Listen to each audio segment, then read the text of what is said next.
perfectly timed, Michelle. I know, right? Hello, everyone. Happy to see you here or there. And I'm just checking 1212 if I am audible on LinkedIn. So bear with me.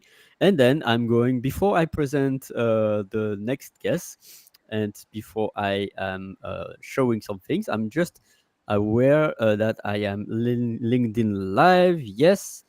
And I am live. Yes, and I love my mic, by the way.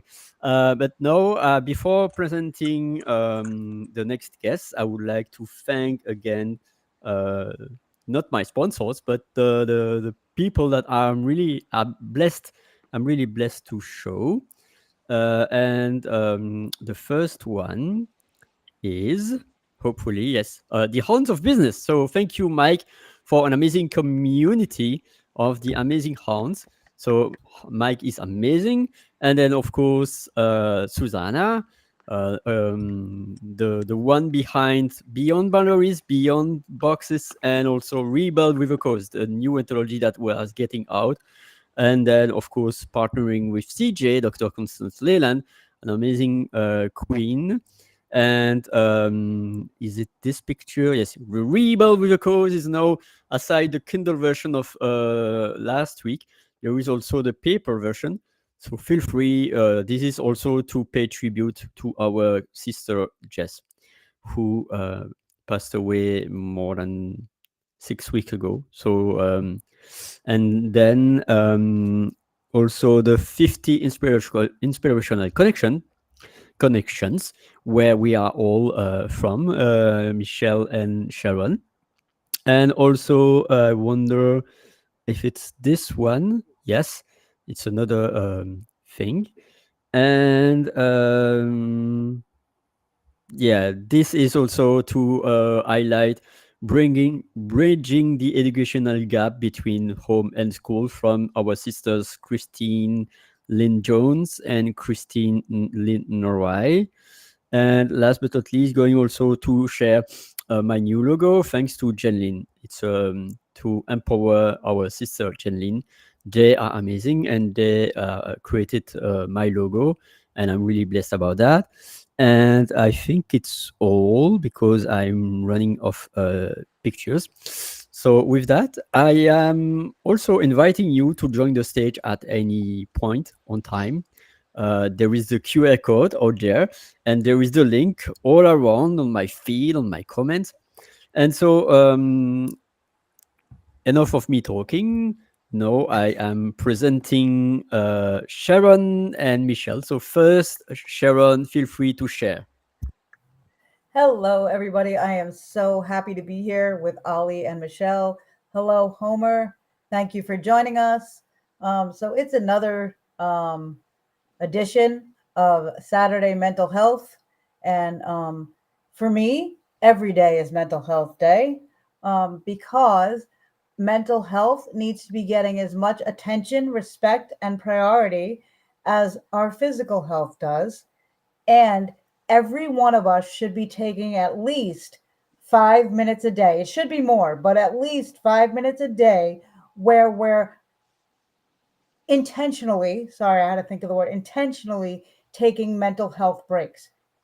Because if you don't recharge your battery, physical and mental, you will be of no use to yourself or anybody else for that matter. So, I'm just happy to be here and happy to be amongst the company of these two wonderful, amazing individuals. And with that, I will say, Ollie, if you'd like to let Michelle introduce herself, let's go Of for it. course, let the dragoness speak. The dragoness. I don't know about that one. I'm Michelle Ramos, founder of Don't Raise Statistics. I am here with Sharon and Ollie. This is a great way to spend Saturdays. We do it often. I like how we change it up and we get sporadic. So today we're going to be anything positive and uplifting. So I'm really excited, smiling, because it's like there's always like mental health has the negative side and it has the side that, we obviously need the awareness and stuff. But I'm excited today that we're going to be bringing awareness, like showing people that you can smile and be happy. You could be like in the middle of a shitstorm. You can still smile and not feel guilty about it. So I'm really excited for today. So I was just joking with my hoodie, by the way, but I love to play the hoodie man. So my name is Ollie, and I am a human in nature and a neuro language guide. I try not to use not the C word, um, not crap, but coach. But it's such a just funny. So I was going to joke and dropping some pancakes sometimes. So bear with me. And so what passionate me is about elevating each other's through positivity, finding the light within and then the light outside. I think I truly believe that we cannot see the light outside if we don't see the light within. But at some point, the light within is shut off. So we have we need probably the light outside, and I'm really glad that both of you, aside some other people, are like supernovas. They have an extensive, amazing amount of light, which doesn't mean that there is no challenge sometimes. And sometimes your light is off, is really shut down. That's why it's important to be surrounded by amazing people that are able to lit up your inner light so that you can share your light to thousands and thousands of people when you have your light. So enough of me blah, blah, blah, talking, and whoever wants to yield the mic, this is yours. Well, I'll go. I like what you said, Ollie. I will be the first one to say, like, it's hard to live a life of adversity and go through different trials and tribulations, and then you get stuck on that dark path, and then sometimes it is hard to see that light. So it's really important to make sure that the village that you're surrounding yourself with, you have to like have the trust in the people that you're putting in your circle to allow them to light that path for you when you can't light it up yourself. And I think that that's like an important factor that, for myself personally is taken some work, and it's taken some real commitment to like being honest and accountable with myself as far as trusting other people and knowing that like maybe I can be vulnerable and I can share this intimate side of me and it's not going to be weaponized against me. And when you realize that you have that village that's able to rally around you and let you be vulnerable and let you be honest and tell them like, man, it's really dark right now, but then let them shine their light for you. And that's a huge, I think there's a disconnect in understanding how to recognize these beacons, but also a disconnect in learning how to trust yourself to be vulnerable at those levels. Thank you. I And would, now, Sharon, what are your thoughts? yeah, I just want, thank you, Ollie. I just wanted to add to what Michelle said is it's very true. Who you surround yourself with is very important. And your circle does not have to be a large one. It No. can be, I, I focus more on quality of a circle than I do the quantity in the circle. And so but what I also wanted to say in terms of making sure of who's in your circle with, in terms of who you can be vulnerable with and who's going to not use the information to come, to use it The against, weaponize. to Yeah. weaponize. Thank you. I heard somebody use a phrase once, so it's not my own, but it is one that I have put into my own vernacular, which is partner in believing or partners in believing, and they are the people that I can go to when I'm not able to believe in myself, when my self-doubt creeps in or my imposter syndrome creeps in. I can go to my partners in believing and I can pull on their energy of belief in me until I can have that belief in myself again. And those partners in believing will not weaponize the fact that I'm not believing in myself. They will empower me to believe in myself again. So I want to encourage everybody to be intentional, very intentional about your inner circle, and be very intentional about who you pick as your partners in believing. And you can have more than one.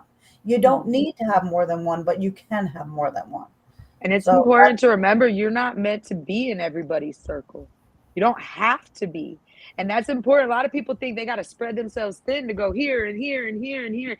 And like that's one thing Keith has really showed me, and I'm really thankful. Is like, Michelle, like you're your own jewel. You don't gotta like bust yourself into shards of a jewel to be here and here. Like you don't, and there's more value in that, I think. mhm. Thank you. Thank you so much for sharing, Sharon and Michelle. And before I yield the mic to amazing Stephen, I will really remind you that you are welcome in the stage or in the audience to ask questions to each others and also to join the stage because this time is ours. And I'm really blessed that Stephen joined and everyone, in fact, and also in the audience, you are welcome because you this time is ours and it's not going to be back. There is no replay on life. I'm really blessed to see four amazing angels, including me. I pat me on stage, and more angels on stage equals more light in heaven on earth. So now I yield the mic to Stephen. Let's hear about you, your life, your whatever you want to share. So I love this idea, especially when we're talking about mental health. I prefer to call mental wellness because it's this idea of shifting the focus from what is wrong to what is right, and then discovering what works for each one of us. And when we have people sharing their stories and each one of us coming through, we can encourage one another. And I loved really what Michelle said earlier in Angelica's room, which is, the solution doesn't have the solution that you put forward, or I put forward, or Sharon puts forward, or Ali puts forward. It may not be the solution or the right answer for the person, but it opens up the realm of possibility that something out there may work for you. And it's this idea that let's work together and let's find what works for you. So as we talk about this, such wisdom comes. One of my favorite books is Think and Grow Rich by Napoleon Hill, and it's this idea that the collective environment, extracting that wisdom from each other, is really what will help solve the problems and what will guide us, and it's what will bring about a better life. So I'm just really excited to be here to share wisdom and to bask in that this belief in this idea that we can each have a better life, and that's actually the name of my podcast, the Better Life series. It's about talking to one another, about being there with one another to understand, to explore, and to find out, that each one of us can have a better life. And I love the idea that we can become more confident, we can find our message, and that everyone that's listening, everyone, it doesn't matter where we're at in the scale of progression. What you were sharing a little bit when I came on was about, vulnerability and oversharing and some of these things. Mhm. But the thing is, as we go through this progression curve of healing, and so we start off, and I think it's, the first thing that we can do is we can talk about it, right? Because we're seeking validation, we're trying to understand, we're going through all that. The next thing that we do is we'll start maybe journaling, and we'll have a healing process that comes from journaling. So we'll be writing about it.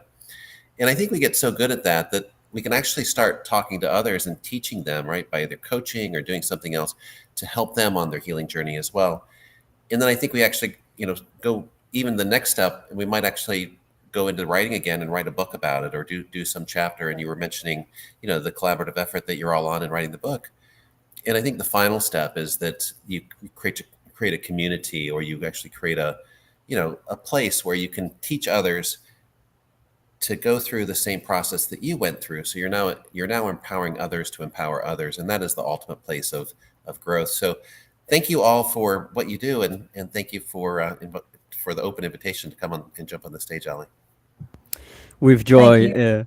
Thank you so much, Stephen. It's such a delight to see you, not only on my stage, but on many other stages and organizing this.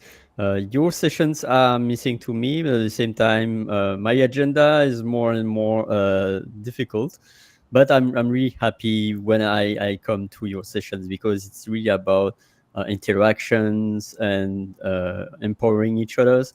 And so for me, it's like realizing that it's intentional. It has to be intentionally structured, because if it's not structured, then we are in the wild pool of what's happening externally, and then we are becoming like these sheeple reacting to what's happening to our local communities or the news, whatever. And if we don't intentionally set aside a moment where it's only me time on our agenda, then we are caught on drama and on news, and we are participating in the chaos. I truly believe more and more that we, each of us, could play a part to say, okay, let's have boundaries. Is it serving me? Is it making me joyful? Is this meaningful according to my values? Then yes. The rest, back, like away. Because at some point there will be always people, even because I'm a people pleaser. So even things that are not in my values or not in my mission, I say yes. I take time. I go I go to 65 sessions per week, whatever. And I am overwhelmed, and I want to please people, like, hey, thank you so much for joining. But then it's not really serving my mission, and it's not allowing me to realize that I move forward myself, because there is only one Steven, there is only one Michelle, there is only one Ollie, there is only one Sharon, there is only one of Susanna, Omer, CJ. Amazing to see you. So it's about giving, hey, thank you so much for organizing this, and at the same time saying, oh, I need some time for reflecting on myself. Oh, I work on a project right now, I'm so sorry, but I cannot join. So more and more I think I'm going to do that, because I am going now to have really 4,444 subscribers. I love that number, by the way. But at some point I cannot be on even if 5% of them are going to make one event per week, I'm not going to be able to attend 60 events per week. So it's really to choose what is in my value, and to say no more, to say yes to me, and to say yes to what is really in my value, which is about languages, and elevating through my creativity, languages, and also mental health. That's why I keep continuing to make my Saturday mental health, because I myself elevate by holding the space for me and for everyone here. I wouldn't be able to elevate myself if I am not elevating others, because I'm not such in a point, like I'm not a monk, like so I need to elevate others so that I elevate with you. So with that, I yield the mic to anyone who like, and Uh, feel free to join the stage also. I just wanted to, I I'll just wanted to invite. jump in, Nolly. Oh, go ahead, Oh, Sharon. go ahead, Stephen. No, it's okay. Go ahead, I, Stephen. I'll wait. Oh, so I was just I wanted to celebrate your comment. And the comment is that, many of us have taken time off from digital, digital sources, even from LinkedIn or from Facebook or whatever. It's finding why we do what we do. And what I wanted to celebrate in what you're doing is the people that are out there that have the connection, right? That are doing this because they would do it to an audience of one or to 1,000. They do it because the message is there. They're not doing it for the people that show up. And so even though I love it when you show up to the events, my worth, my value is not contingent on you being there. And so, I don't want you to ever feel bad by not showing up. And plus the events are recorded. You can come join them anyways. But I just wanted to say, and I'll keep it brief, is that the reason that most people that are authentic, that actually have a real message, we do it because of the message. It has nothing to do with what we're gaining in the immediate moment, and we get better as we go along. So yes, if you feel that you're being overtaxed, and rethink that. I mean, if you're being drawn to participate in different events and you feel like your friendship is contingent on you showing up for that person, that's a big ask for somebody else. It's an Yeah. exchange related relationship, and the best friends are ones that will support you no matter what. As long as what they're asking, as long as you're supporting them and it's in alignment with your values, then everyone comes away with an amazing connection. So that's all I wanted to add.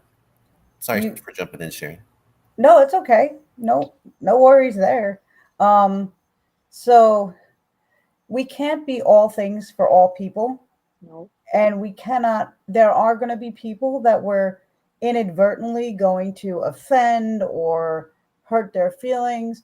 Those that know us well will know that that's not our intention, and they will give us grace and forgiveness. But this is going to sound very hokey, and I know that, but it's very true. It all starts with us, because if we don't find a way to give ourselves grace and forgiveness, then we're not going to be able to be the best versions of ourselves for ourselves, and therefore for everybody else. That's so true. Your participation in my room, in anybody's room, should not be weighing on your heart or your head to the point where you have to be thinking, if I don't show up, what is that going to mean for my friendship or for my connection? Because if that's what's happening, then that's a red flag.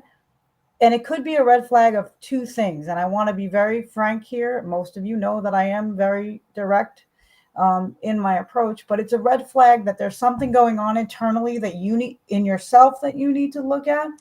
And then also, there may be something going on within that connection with yourself and that person that needs to be looked at. And if they're a true connection and friend, then you're going to be able to have that conversation. People often ask me, Sharon, how can I support you? And I always tell people how you can support me is help me spread my message. Help me by showing up to my rooms when you can.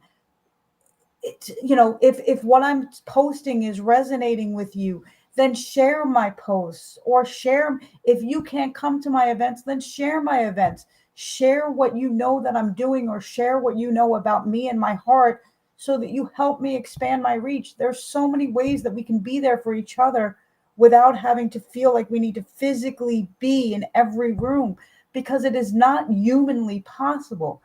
Ali, I want to share with you right here, right now, that you are not alone. I have cut back on what rooms I'm going into, when I'm going into them, because I was feeling fragmented. And even when I was in all those rooms, my head wasn't always there. My heart was, but I couldn't focus because I needed to focus on myself and what was important to me. So as long as it's connected to your why and aligned, like Stephen and Michelle said, and connected with why you do what you do, then feel free to go and feel free to jump up on stage or comment in the comments. But none of us should ever feel like if we don't show up to a particular event, that is going to negatively impact a connection or a friendship. Because if that's what my connection means to you, then I have to really reevaluate where I want to be in that realm. And the other thing I wanted to add is this: we don't have to have all the answers. So please, everybody out there who's struggling, or even not struggling in a big way, but just kind of has this looming question of where am I going? What am I doing? Who am I? For some reason in our society, we get caught up in the thinking of, I should be able to figure this out. I should have the answer. And that is a rabbit hole that will drive you loopy, because what you should be telling yourself is, I don't have to have the answer. I can enjoy the journey to figuring out the answer, because it's about the journey. And then connect with the people that can help you maybe find the answer that you're looking for. Because I have news for you. As independent as I am, one of the lessons that I learned through my journey is none of us can do this completely alone. There is no such thing as being completely independent, because in order for any one of us to accomplish anything that we want to accomplish, we need the help of somebody somewhere to get us to the next step. It is impossible to do every facet of your life or every facet of a goal completely by yourself. So I bring this up because I want to give people hope that Yes. if your mental health or your mental wellness, because I do like that term better, Stephen, if your mental wellness is starting to slip or it's overcoming you, I want to remind you that is a sign. And it's a sign of many things, but the biggest thing it's a sign of is that you need to take a step back. You need to give yourself permission to step back and reevaluate and refuel, and don't be afraid. I know there's stigma out there, people. I get that, but I want to challenge you to be courageous, because in your courage you will find that you are going to affect someone in a positive way. You are going to give somebody permission to come forward as well. So please don't think you have to have all the answers. Please don't think you have to be an octopus and show up everywhere. Show up with intention, but the intention has to start with yourself first, and that's not selfish. And anybody that thinks it Yes. is Sharon. doesn't Yes. doesn't understand. I'm gonna be your So octopus though. Tell them I leech to your face. I do. I'm your octopus. I leech to your face, right? So I really want to jump in and say, everybody's bringing up these really good points and these really valid points. And what's important to remember, I you guys have been seeing me everywhere. You know what I mean? We're not gonna lie. Whether it's Facebook, whether it's TikTok, YouTube, it doesn't matter. You're gonna see me everywhere. I'm publishing articles. I'm publishing videos. We're doing audio podcasts. Like, you're gonna see me everywhere. And the one thing that's really great is that publicly, and a lot of times jumping on stage, you're gonna hear all this amazing, very humbling words. But see, what don't nobody talk about, and what I'm not scared to talk about, is y'all should see some of the hypocrisy that pops up in my DMs when these events close. I get people up in my DMs telling me that I'm an egotistical, narcissistic person. Why do I share my story? My way isn't the only way. So there is I think that we need to be bringing conversation to the bullying and the negativity and the condescending behaviors that are happening once these cameras shut down and we're in our own world and we're dealing with our own mental stuff. And then y'all think you guys have the right to get in my DM and you come after me like this. My story ain't for you, obviously, sweetheart. My story is for the one person that felt like they wanted to go and kill themselves last night. And they heard my story and they knew that because of what I survived, what they're going through probably ain't that bad. And they're going to keep it going and they're going to keep fighting. And that's one thing. Today's positivity. And that's one thing I need to address. I am the most happiest, upfront, go lucky person. You will come to me and I will do anything. We're going to cry together for 24 hours. But after that, don't have a conversation with me if it ain't going to be about solutions. And if you feel the need to get in my DMs with this negativity and the hypocrisy and these condescending things, I'm not everybody's cup of tea. My story is not meant for everybody, and I don't care. But what I do care about is who it's resonating with and who found that hope, who found that inspiration, because that is the person that I want to go hug. That is the person I want to uplift and highlight and tell them how amazing they're doing, because I've been knocked down my whole life. And all you guys do is just keep fueling me to get louder and go bolder and be stronger. So, be positive. Mental wellness already is negative. All the stigma around it is already debilitating. We don't need to add more debilitating negative conjuncture to it when we can just be happy, uplifting, kind people. That I'm gonna drop it with that. if If here's the if Thank thing, you. I sorry. go ahead, Crystal. Go ahead. I was gonna say, if I wasn't holding my phone because I'm at my nephew's birthday party, I'd be giving you big hearts right now, Michelle. Because well said. You know, none of us are everybody's cup of tea. And you know what? That's fine and dandy. That's why But Charger ain't talking. Sorry. we all share our stories for that one person that it does resonate with, that it does help. And that's I think why I do yeah. what I do, what Ollie does, what he does, why Stephen does, why Sharon and I work so hard, why we all do, why Dr. CJ, why we all work in the field that we do as influencers, speakers, writers, teachers, all of it. we're here trying to help others There's gain an their old voices, adage. all of it. Sorry, Crystal. So I just wanted to say thank you, Michelle. And I did share the YouTube stream from your page, Thank you for that. Michelle, because Thank you. I couldn't, I tried to do it for you, Ollie, but it wouldn't let me. So hopefully. Thank you. Thank you for that, Crystal. Before I leave the mic, thank you, CJ. I'm just going to quote the last bit. So stay on your values and be kind, be discerning, and watch who you have in your circle. Sometimes they hurt you more than you know. That's it. So with that, Crystal, thank you so much for joining. And I don't know how much time do you have here, but I yield the mic to you if you like to share. Thank you. Honestly, I love this conversation about, elevating. I mean, Sharon is right. I don't get upset if somebody doesn't come to my room. I mean, we have contacts all over the world, so there's no way that everybody can come to our rooms all the time, the time differences and things like that. If you like what I like what I'm saying, then you'll catch me when you can. That's why there's replays for live streams like this, things like that. Share it, support however you can, send a heart to a post. Exactly. That's all it takes to show that you support, and like Michelle was saying, get inflamed in behind the scenes. Excuse my French, but F the flamers, It gets brutal. when I did that, the Suicide Awareness Summit 2 weeks ago, okay, I actually had to boot someone on the YouTube side because I actually had a troll in the chat. You know what that tells me? That we're doing something right. I was just gonna say, yeah.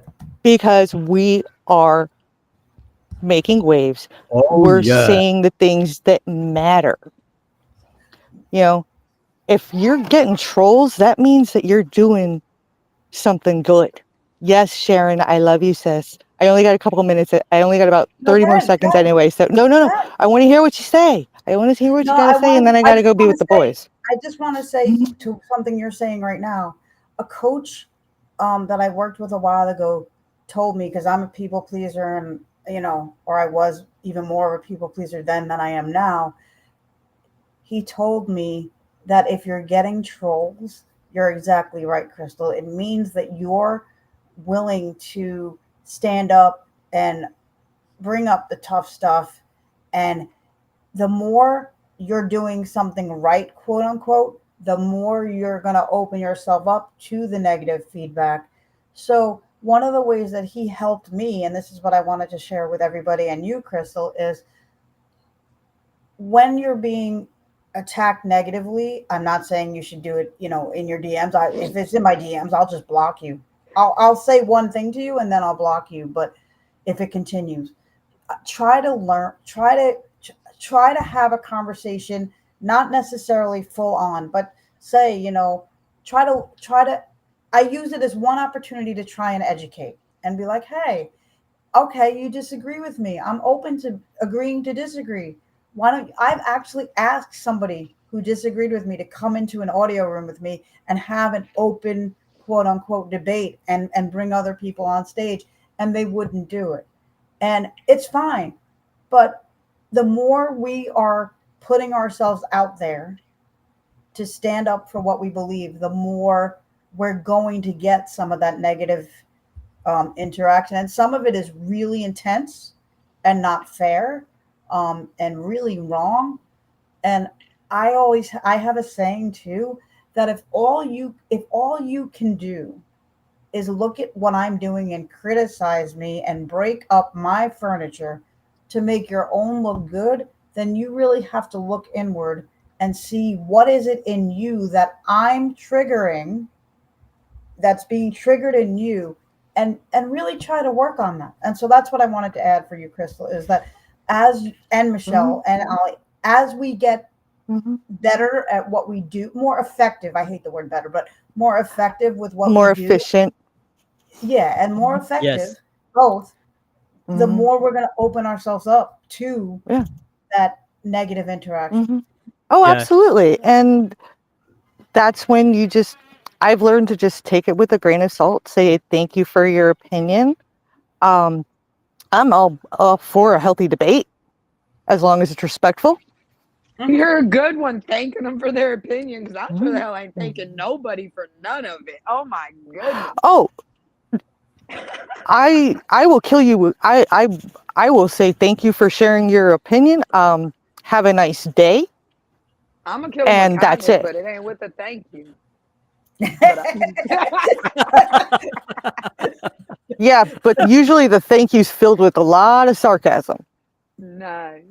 Thank You know. you. Do you know by instance the anecdote of pluck you, like But the finger pluck you with it was, yeah, it's a long story, but it's a long story short.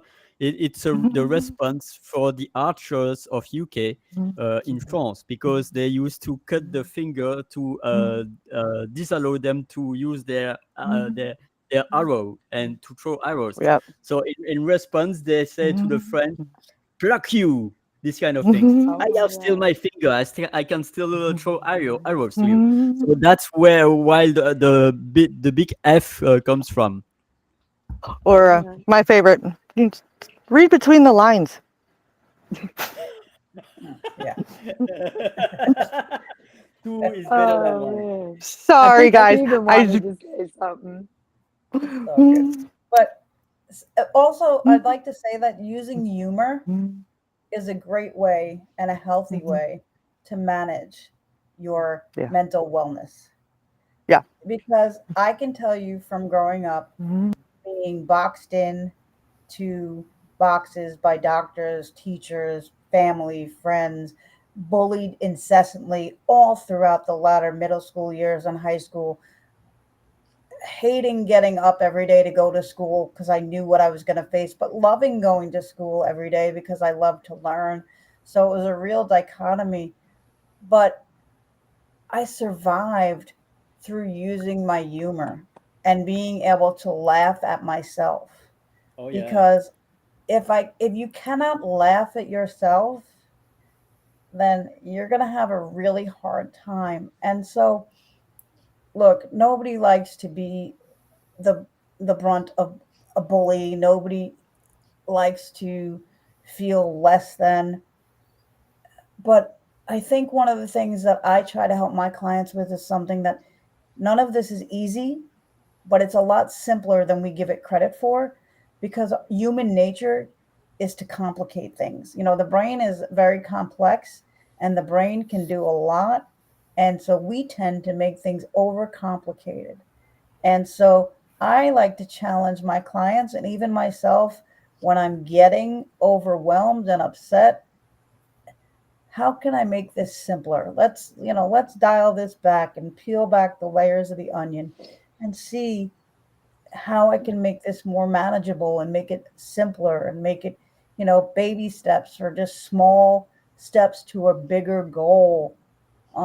Because there's so much in this world that's out of our control, and that's just a fact. But the beautiful gift that we have is we all have the ability to search for the things and the aspects of the situations that are in our control and to start to move towards doing something about those aspects. Because when we take control of the things that we can control, that is one of the healthiest and one of the most powerful ways to make sure that you are keeping your mental wellness in check. Because our mental wellness will start to fall off when we feel like we have lost control, when everything is happening around us and there's no way off or no way out. I challenge you to take a step back, call somebody if you need to, journal till your fingers or your um, fingertips fall off from writing or typing, or your mouth and lips get dry from dictating the way I do. Um, and don't edit what you're journaling. Don't edit what you're journaling. Just let it all flow. You if you're going to use it to write later to tell your story, then you can start editing it. But Raw. when you're journaling, be really raw. Yep. Yeah, that's wonderful. I wanted to, compliment you on what you're sharing because it's all real wisdom. And Thank I you. also wanted to cycle completely around and kind of touch on what Michelle had said earlier about, about someone accusing you of being a narcissist. And what's interesting about that is it's something that you go through on the self-awareness journey because the more that you heal, the more that you establish boundaries.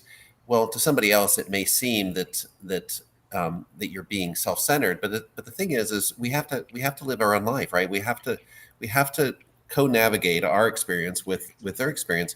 And if you've been in a toxic relationship, most of the time that has been because you have all of these wonderful traits. You're optimistic, you are good-natured, you're resilient, you're smart. All of these qualities that make you a good target for a toxic style person, um, are things that we have to learn to fight against. So, there is such a thing as a covert narcissist, and there are people out there that will use either drama, they'll use like shock to try to tap on your empathy. Because I think the people that are also in a narcissistic type of co-exchange are highly empathic. They actually feel emotions quite deeply, and Mhm. so from that place it feels a little awkward when like somebody may come up with the greatest drama, but what I found is we have to kind of check ourselves. If we're caught in an emotional loop where the person's blaming us or they're finding fault with us, and it's causing us to think about it after the fact, or even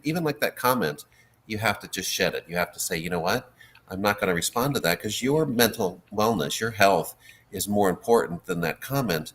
And the thing that triggers is it's a chance for a little bit of self awareness because we can kind of grow from that. And it's this fine balance. So what I found is, that distinction is one, you know the narcissist is going to be the one that finds fault. They're going to be the one that doesn't care about anybody else's opinion. And so if you're interested in it, like if you're worried about it, then instantly you can discount that you're a narcissist. But it's this journey of self-awareness, of empathy, and taking responsibility for your actions. Don't you notice that the trolls or the narcissists always blame somebody else for their problems, Yes. right? There's no Oh yeah. accountability. No accountability. Like Oh 110, yeah.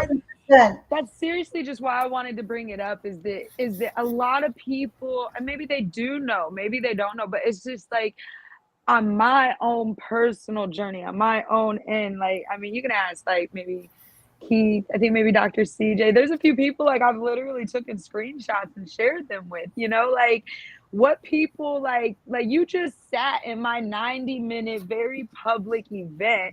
Why didn't you say this publicly in front of everybody there supporting me? Oh, you wanted to wait until it got shut down and then slide up into my DMs and say all this negative stuff where you do this in the light. Do this in front of others. But they I would won't. love. Right. And but But they that's why won't. I did bring it up though. Is like because people like I don't think that they realize like bullying is real. All these things are negatively impacting one's mental wellness, and they're little things that people probably don't even realize. Like they probably I so many people look at me and are like, "Oh my God, you're amazing and you're encouraging and your smile lights up rooms and it's infectious." But a lot of them don't know about those 20 DMs sitting there that I'm scrolling over because they're full of so much hatred. And it's like, I want people to know, like, I'm not above it. It happens to me daily. You choose your response, you choose how you feel when it happens. You don't have to, what's in those messages. You don't have to open them. You don't have to let it damper how you're feeling or what your journey is or the mission you're on. But it's important that people know, like, it does happen. Your reaction is what is going to matter. Yeah, I and also it's a think it's good important. self-awareness journey. Go ahead, Sorry, Sharon. Steve. I was just really quick. I was just going to say it's also important to mention though that no, you don't have to open the messages, and you do get to choose how it affects you. But if we're being real and raw, there are some days that those messages are going to affect you, no matter how many Oh coping yeah. skills you have or how Oh much yeah. you know, because it really depends on where you are on that day with yourself. But that's So when your village comes into play. That's when you know you got exactly, a village you can turn to say, I'm feeling beat up today. I can't exactly. take it today. I'm exhausted today. But I just wanted to Yeah, bring and up that'll the be flip a side. Go ahead, yeah, Stephen. that'll be a connection. And just quickly, it's this idea that you know, while that is true, and those hit us hard, right? It pulls your heart down. But so that keep a file on your computer of all the times that you have a celebration. Somebody tells you, you know, how wonderful you are, and when you're feeling bad, it's like, okay, go to that folder of praise, of confidence, and say, you know what, there is a reason that I do this, because if you Mhm. reconnect to that positive energy, it'll help you shed that negative energy. So thanks for sharing that, You Michelle, say keep and a Sharon. file, but I have a gratitude journal. Like I just every day Yep. there's a gratitude list, and Yep. when I need it, I can go back to that gratitude list. Like this is Yep. everything I've achieved. This is what I'm thankful for. Yeah, Yep. and gratitude Well, is the seed of happiness. Go ahead, go, Ali. yeah. Yes, So I I want to take some minutes before to have a small, amazing, joyful break. First, to notice the amazingness of the VIP lounge garden. Susanna, CJ, Omer, Lisa, and everyone that I miss also. And this Hi, is a time everybody. for me to make a pause and to sing a song because it's like karaoke. And so, although it's in French, and although you will not be able to recognize, but it's I'm going to sing probably not the whole song, but I'm going to sing a small part of it. So I invite you to follow with my singing for a moment.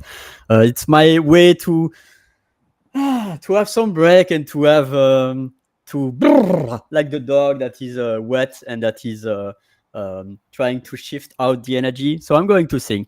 Comme un arbre dans la ville, je suis né dans le béton, coincé entre deux maisons, sans abri, sans domicile. Comme un arbre dans la ville, comme un arbre dans la ville. J'ai grandi loin des futaies, où mes frères des forêts ont fondé une famille. Comme un arbre dans la ville, entre béton et bitume. Pour pousser, je me débat, mais mes branches volent bas. Si près des autos qui fument, entre béton et bitume. So that's my little break.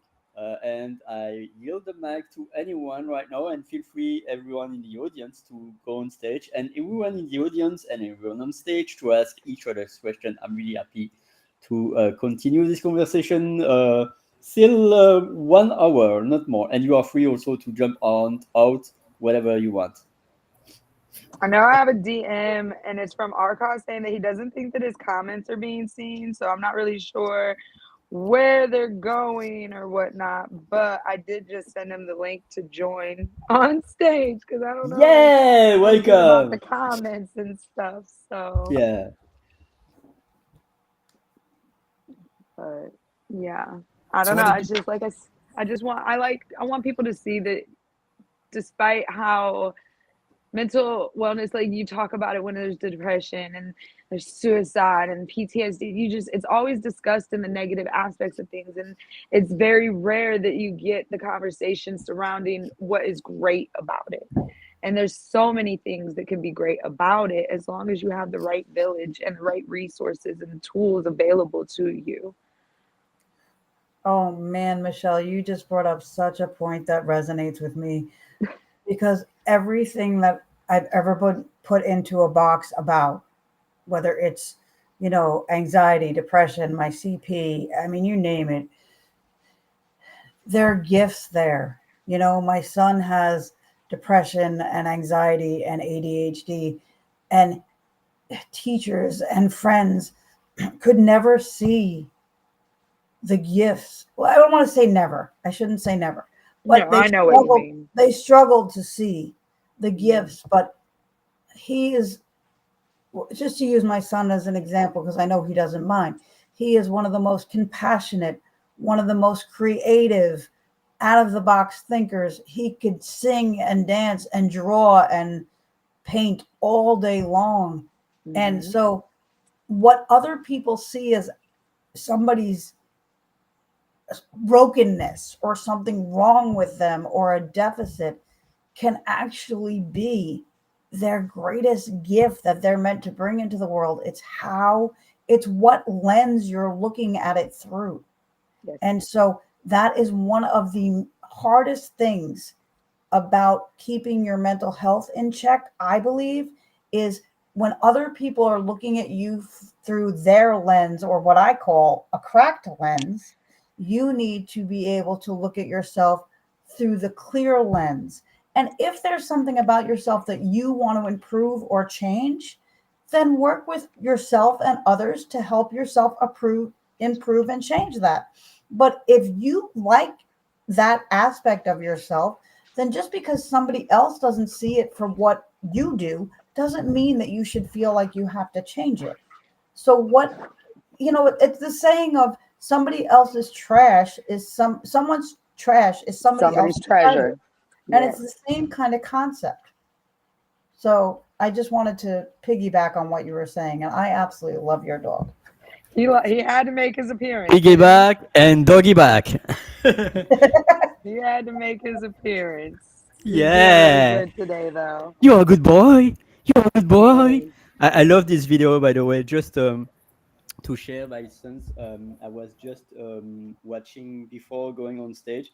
I was watching this amazing guy on YouTube. I'm just sharing the screen right now.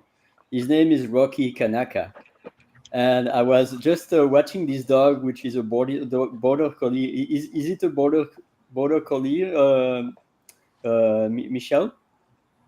Mine is an Australian Shepherd. Yeah, because he is amazing. So that's why you're a good boy. You're a good boy. I love his video, by the way. So that's my share of in the session. Yeah, he's okay. He's doing good. Well, you bring Yeah. up a good point, Ollie and Michelle's puppy. Another really great way to enhance your mental wellness, if you have pets, is to spend time with your pets. Oh my gosh, yes. He was gotten to help with the healing from the fire for me and Angelina. Like both my therapist and her therapist was like very encouraging of it. Like, and in retrospect, it was probably the best thing because like at the time that we got him, I was really struggling to get out of bed and just do daily things, take a shower, cook, clean. Like the depression was just so deep after that fire. Mhm. Getting that puppy is like it's what I was telling my daughter. Like that's the commitment of having a child. There's doctor's appointments, there's walks, there's baths, there's commitment, and the retrospect of it, like that probably is exactly what we needed following that fire Yeah. because like I just was struggling to get up. Like They gave he you a didn't ask reason. to come to this family. He didn't, like he didn't ask. I had to take on that responsibility. Mhm. He gave you a purpose. He gave you a Mhm. reason because he needed Yeah. you to take care of him. But also, pets, they give us unconditional love. They don't care what we look like. They don't care what we smell like. They don't care how we get around. They just pet me, rub my belly, get scratch behind my ears, feed me, take me for a walk, play His is with me. fetch. His is Yep. fetch. Yep. Yep. What is So there's amazing is that they have their own personalities.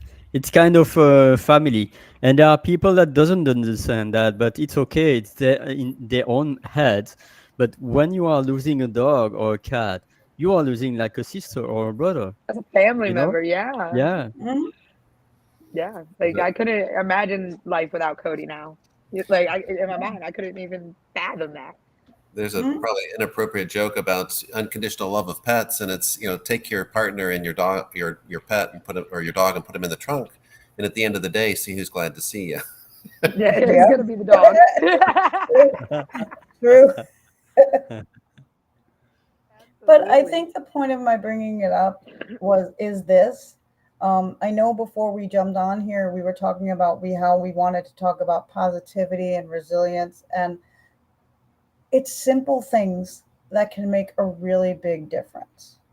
You don't have to feel like, you know, I have to be able to get away to the Caribbean, although that would be nice, All I'm right, let's sure. Of go. Let's course, Okay. go. sign Like me up. you don't have to twist my arm to take a vacation, but the point being that it doesn't have to be that drastic of something. It can be something as simple as calling a friend and saying, "Hey, I just need to laugh," or, Yeah. I um, just need a let's conversation that's not judged. yeah, let's meet for lunch. Go out in the backyard, get some sunlight, just get some fresh air. It's simple things that can make a big difference, but we don't give ourselves many times the gift of being able to do those simple things because we feel like we've been conditioned in our society to feel like, well, but I need to be doing this and I need to be doing that and I need to be doing this. And that's true, but you also need to be doing those other things. That guilt and shame needs redefined because that's what it is. It's the status quo of what shame and guilt is. And the moment you start doing self care and self love and you start doing something for yourself, we are raised where family first, family first. And then the moment you start doing something for yourself, you get that guilt and shame feeling because you're not supposed to put yourself above family. You're not supposed, like, and that's where, like, that's why these conversations have to happen because it's Mhm. not healthy. That's not okay. And if you're not taking care of yourself and you're not pouring back into your own cup, like what you put a pan on with no water in it to boil, you burn the pan. Like, come on now. Like, you're going to burn yourself. You are a Yeah, remarkable leader, Michelle. and along with that, Michelle, it's this idea that the family, the parent that finds fault with you constantly and everything that you do, the ones that tell you that family's first, they're the ones that taught us not to set boundaries, to not have boundaries, to be emotionally attachment, Yep. the codependency, all of those things that the skills that we didn't have. Even tolerating when people treat us poorly, right? A lot of times people treat us poorly, and if you grow up in an environment where that's tolerated, or you're constantly being put on edge for you're to blame, everything else, you learn that that's okay, but it's not acceptable behavior. And it's that idea that true family should be there and have your back. And it's that joy and love. And what I found is that a lot of times people that have very toxic families, they will actually create a new family by choice of friends, of people that support Yep. them, and then they have a loving, supporting environment around them. And that's what I have to do. But the main key, the variable was realizing what I was exposing my child to and allowing her to believe that that was going to be healthy. Like, if anything, your family should not be treating you this way. Of everybody in the world that can treat you in any toxic way, it should not be the family that does that. And I had to, like, really take a step back, and I had to just, it wasn't even like see it, it's accept it. You don't just wake up and say, okay, I'm going into family estrangement, no contact. You don't just wake up and decide that. Like Yeah. that's a very brutal, daunting decision that you have to commit to.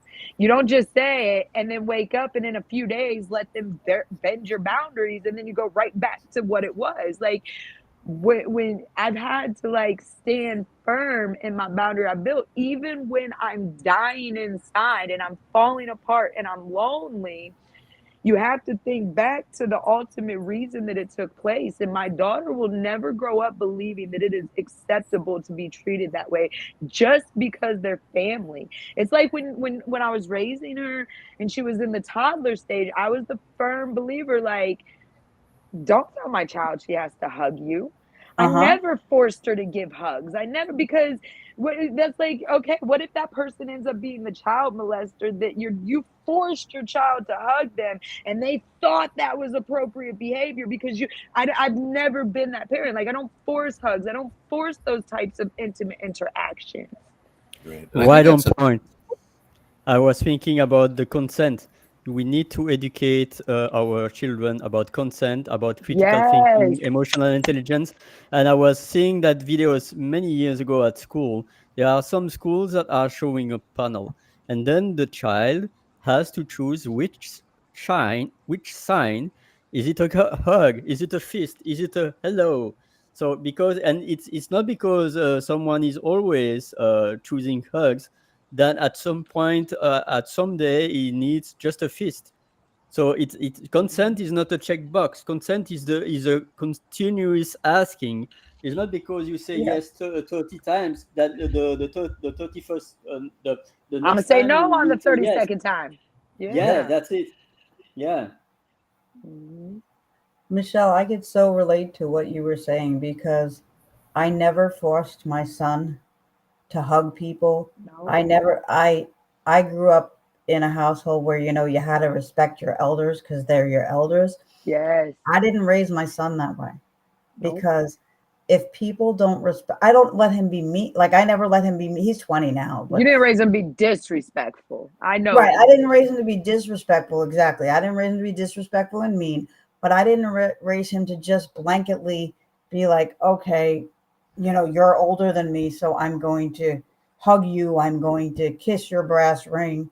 No, Yeah. because, you know, it's interesting, but my son will not interact with certain family members because of the way they treat him, but also, and I'm happy to say this, it breaks my heart on one level, but I'm happy to say it on another because this is more important to me because of the way they treat me.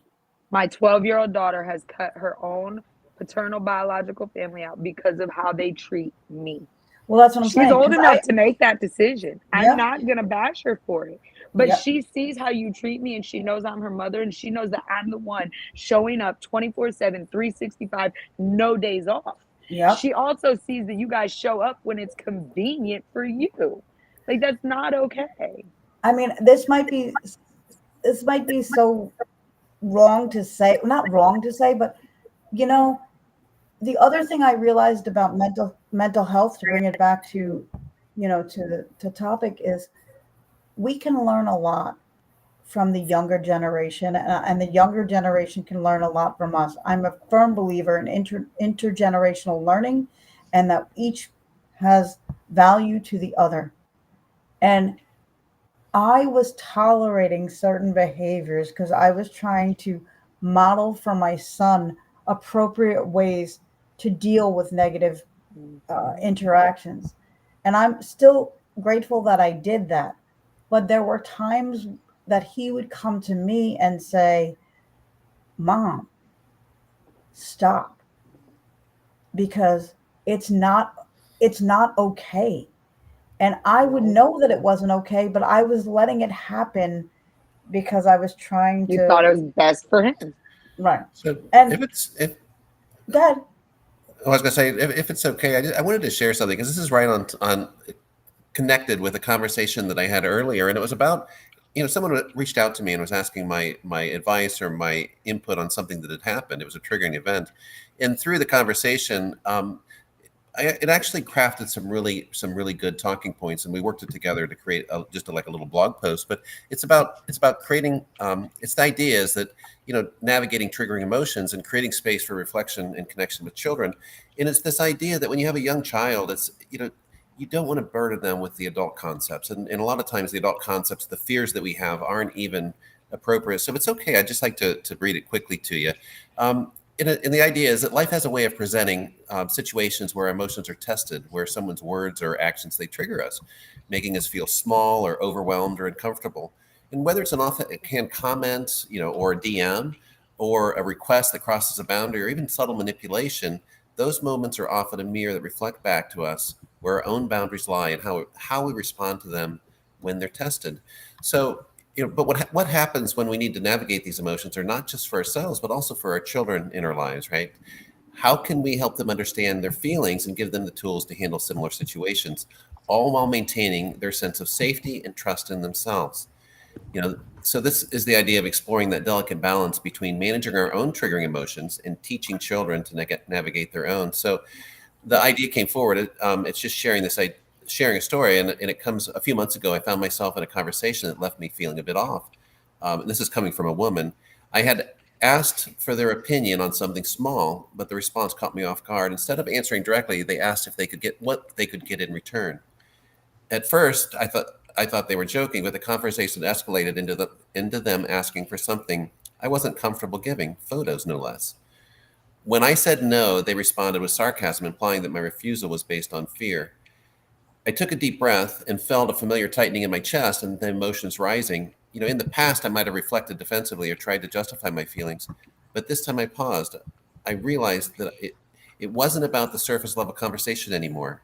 I was feeling pressured, triggered in something deeper, something about boundaries and discomfort of someone crossing the line. Instead of engaging in their sarcastic game, I reframed the situation. I imagined how I would want to would want someone to speak to a child in a similar situation years from now. I gently stood firm on my ground, and while it didn't resolve the situation perfectly, it helped me stay connected to my sense of self. In the end, it wasn't about winning in the conversation, but about how I handled the emotions that arose from it. And so the next part is, after that experience, I realized how important it was to model those moments for younger ones in my life. Children are already beginning to encounter their own version of pressure, whether it's from friends at school or social situations. I wanted to open up about the conversation, about what it means to feel uncomfortable and how to handle it. So instead of giving direct lessons, I shared my own experience in a way that was relatable. Something like, the other day I felt pressured by someone to do something I didn't feel right about. My first thought was just to go along with it so they wouldn't be upset, but I decided to handle it differently. I said no, and I stood up for myself. Have you ever felt like that when someone wanted you to do something that you didn't feel was right? From there, the conversation can open up naturally, and it's this idea that it's important that not to push for specific answers, to stay curious, allowing the child to reflect on their own experiences, and allowing them to share, what happened. In the development of the story, it says that they shared a story from school where a friend asked them to keep secret, that they weren't keep a secret they weren't comfortable with, and then together they explored how they felt in the moment and what they could do next time they felt the same discomfort. So the key isn't about in solving the problem; it's about helping develop trust in themselves. So there's more to the story, but it's this idea that I think sometimes we can use these triggering responses, but move it into an idea that the child, no matter their age, it's teaching them to trust themselves and to be open about that they have the ability and the solution within them. So it's very I like hard for the that. mom or the coach, because it's like you don't want to be triggered, right? Go ahead, Michelle. So, what the whole time you're reading, like what is so resonating with me. So one thing that I do with Angelina, and I have always basically ever since learning emotional regulation for myself, what I do with her is that it's the reality that like she's the teacher. I'm the student learning lessons. Like she's Mhm. the one that's growing and evolving and everything is brand new and she is setting her own precedents and making her own way. And I literally have had to take like that back seat and be the person that is the student learning from her. But one thing that's really important, and I try to tell other parents when they're asking like why my daughter and I have such the amazing relationship we have, and how do I get that conversation with her to get her to be so vulnerable with me and all of that. And it's the reality that my daughter, I just validate her. Whatever she says, whatever she's doing, how she's feeling, like, who am I to look at her and say, oh my God, no, you're wrong? Or why are you feeling that way? That's not my place, because how, if you think about it in retrospect, if you were sitting there telling somebody how you felt about something and then they turn around and go, oh my God, no, you're wrong, that's not how it is, how, like, you feel bad.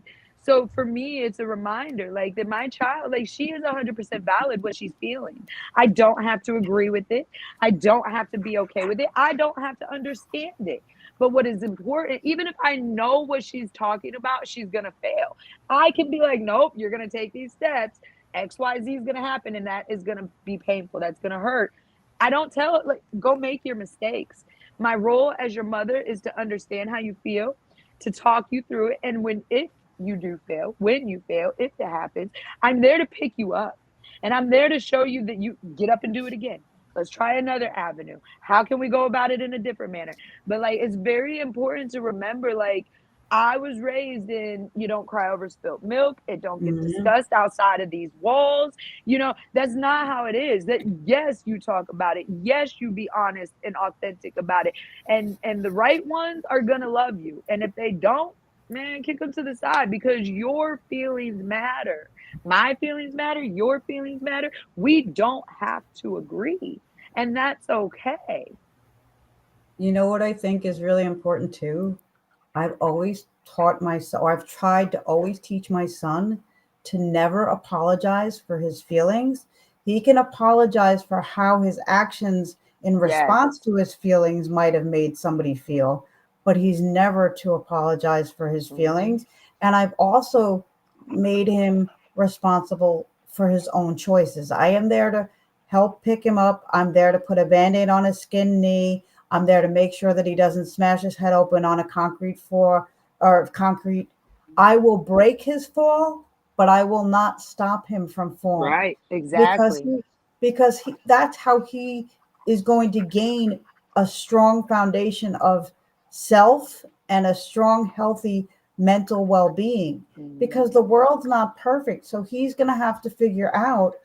And I tell my clients, parents that I'm working with all the time, you can assist and you can help, but you cannot rescue. Let them make mistakes. You cannot rescue, Yeah. because that's how we learn.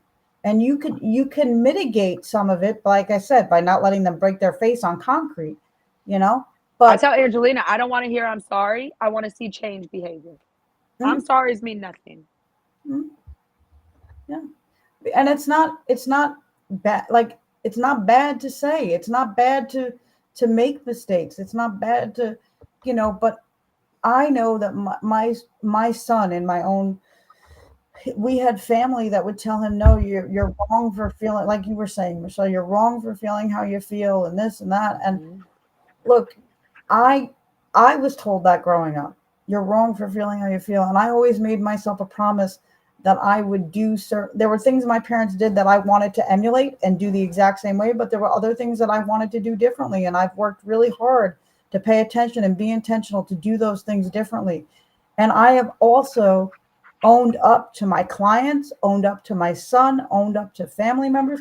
If I did not handle something in the most effective way, because I'm human, then I own up to that. And it's important that we model this kind of response, Yep. because Yep. that's how people learn to be competent adults. When you don't feel like you have to be perfect in order to get somebody's love, attention, and respect and appreciation. But And how can you all ask of ask this somebody goes, to do something you won't do yourself? yeah, Like, like how do you yeah. do that? But all of this goes into making the foundation of a healthy, mental well-being and a healthy physical well-being, because the two are linked. Our bodies and our minds are linked. They think that when So, they hear healthy, it doesn't include negative or bad or failure. But right, healthy is all of it encapsulated into one. It's having exactly. that failure and learning that lesson and picking it up and then becoming successful. It's literally a full cycle. And then, like, people just hear healthy or happy, and it's immediately gone into the status quo of what that societal viewpoint is, that without, like, you don't get happiness without sadness. You don't get victory without the anger part. There's always a Yep. flip side to a coin, and that healthy part is when great everybody knows what to do when they're ecstatic and they're in euphoria and everything's amazing. But that resilience comes when your world is crumbling and you're crawling down that path and you want to give up because you just don't know nothing but that failure. That's the resilience. That is the lighting that path and showing others that it can be dark, but I'm gonna make it dim. All even if it's just a little beacon, a sliver of light. That's where the resilience comes in. Every flip side has that flip, good with bad, evil versus good. Like, it's always gonna be there. Is what you do with the negative that makes it amazing. Well, thank you so much, Michelle, Sharon, and Stephen, for sharing. We have still 20 minutes or so, and of course, I can talk for hours and hours with you all at the same time. Everyone is welcome on stage. And I was thinking to make another small break to sing another song, but this time in English because I was resonating with what you said. And I'm going to sing, and feel free to sing with me because I don't know how to sing the rest, but I know the first part, like, I'm only human after all. I am only human after all. Don't put the blame on me. Don't put the blame on me. Dun, dun, dun, dun, dun, dun, dun, dun. Dun, dun, dun, dun, dun, dun, dun, dun. So, up to you now. I don't know the song, but I don't know the words. we can keep on going. But we're only human after all. Don't put the blame on Exactly. me. Let's set clear and let's set clear and communicate clear boundaries, right? Yep. Quick, Yeah, let's create only human let's after create all. sane boundaries. Let's create sane boundaries. But they're important. The I think my takeaway from today, and I'm going to jump off in a little bit here, is this idea of, if we're looking for better communication with one another, we have to start with ourselves, right? As we go through this transformation and transition in the world, we'll go through an evolution of self. And part of that is like the baby steps that we take as a child. We learn, and we're imperfect in our first steps, and we get better with practice. And I always like the idea from Ken Caputo, and this idea is that think of other people not as good or bad, but think of them as unskilled, right? It's like because someone that I is, love even that. a narcissist, is unskilled in the way that they communicate, and it's not a judgment of them. It's realizing that when you're dealing with somebody that's less skilled or unskilled, you can cut them a little bit of grace, and it doesn't have that internal trigger Mhm. of biases, things like that. So, my takeaways are, let's practice emotional regulation. Let's, if we're triggered, look at it as an opportunity for growing in self-awareness. Yep. Encourage empathy and active listening. It's this idea that if you're a sensitive soul, don't try to become less sensitive. Embrace that sensitive nature, because that's Mm. actually the beautiful part of yourself that makes life amazing. But if we need to pull it out of the dark and bring it more into the light, so we feel better about ourselves, that we have a more positive life experience. And with that, I think we can use empathy and active listening to really understand other people, and that will promote that healthy communication. And with all of this, I think it comes down to modeling resilience. And this is the last thing Michelle said, is that resilience Yep. is key in self-care. And what that says is not that we're going to not have the downs in life, but that we have the tools and the skills, right? But we become more skilled in bouncing back after something negative happens. And I think reframing, there's so many tools that you can use, mindfulness, reframing. There's so many ways that we can become more resilient. But again, it's realizing it's a skill, and we get better with practice. So every time we're triggered, I actually had a situation where someone triggered me, and it was a person that was kind of on the toxic nature. They may have been a covert narcissist. They'd always bring up drama. And I was on this self-awareness journey, and I thought that I had like reached guru status a little bit. And it's like, because I was always chill and everything was good, but they really, really triggered me. And I was so excited that they triggered me, because I thought, oh, good, I found another trigger in myself. Woo! I love this. I I love love that. this. I I love Yes. love that. that. So And some just to people that use say, that word trigger, I like the word activate. Like they activation. activate something internally. Yeah, another thing to work on me. So that's an amazing, Yep. clever thing. I But had first, thank you, Yes. Matthew. Thanks. You can try to join the stage if you want. And thank you, Karen. Amazing, Karen, to see you. Karen's I love you, beautiful. by the way. And Yes. also, I was thinking also, it's the you see that they are unskilled, but at the same time, the real question: are they willing to skill Yes. themselves? Because most of the time, oh no, they're I they are think passive aggressive, and they are saying, but I it's think that yeah. even when somebody is unskilled, even if they're not willing to skill themselves, as you say, I think that Stephen brings up a good point. It's not about whether they're willing to be have themselves reskilled or learn.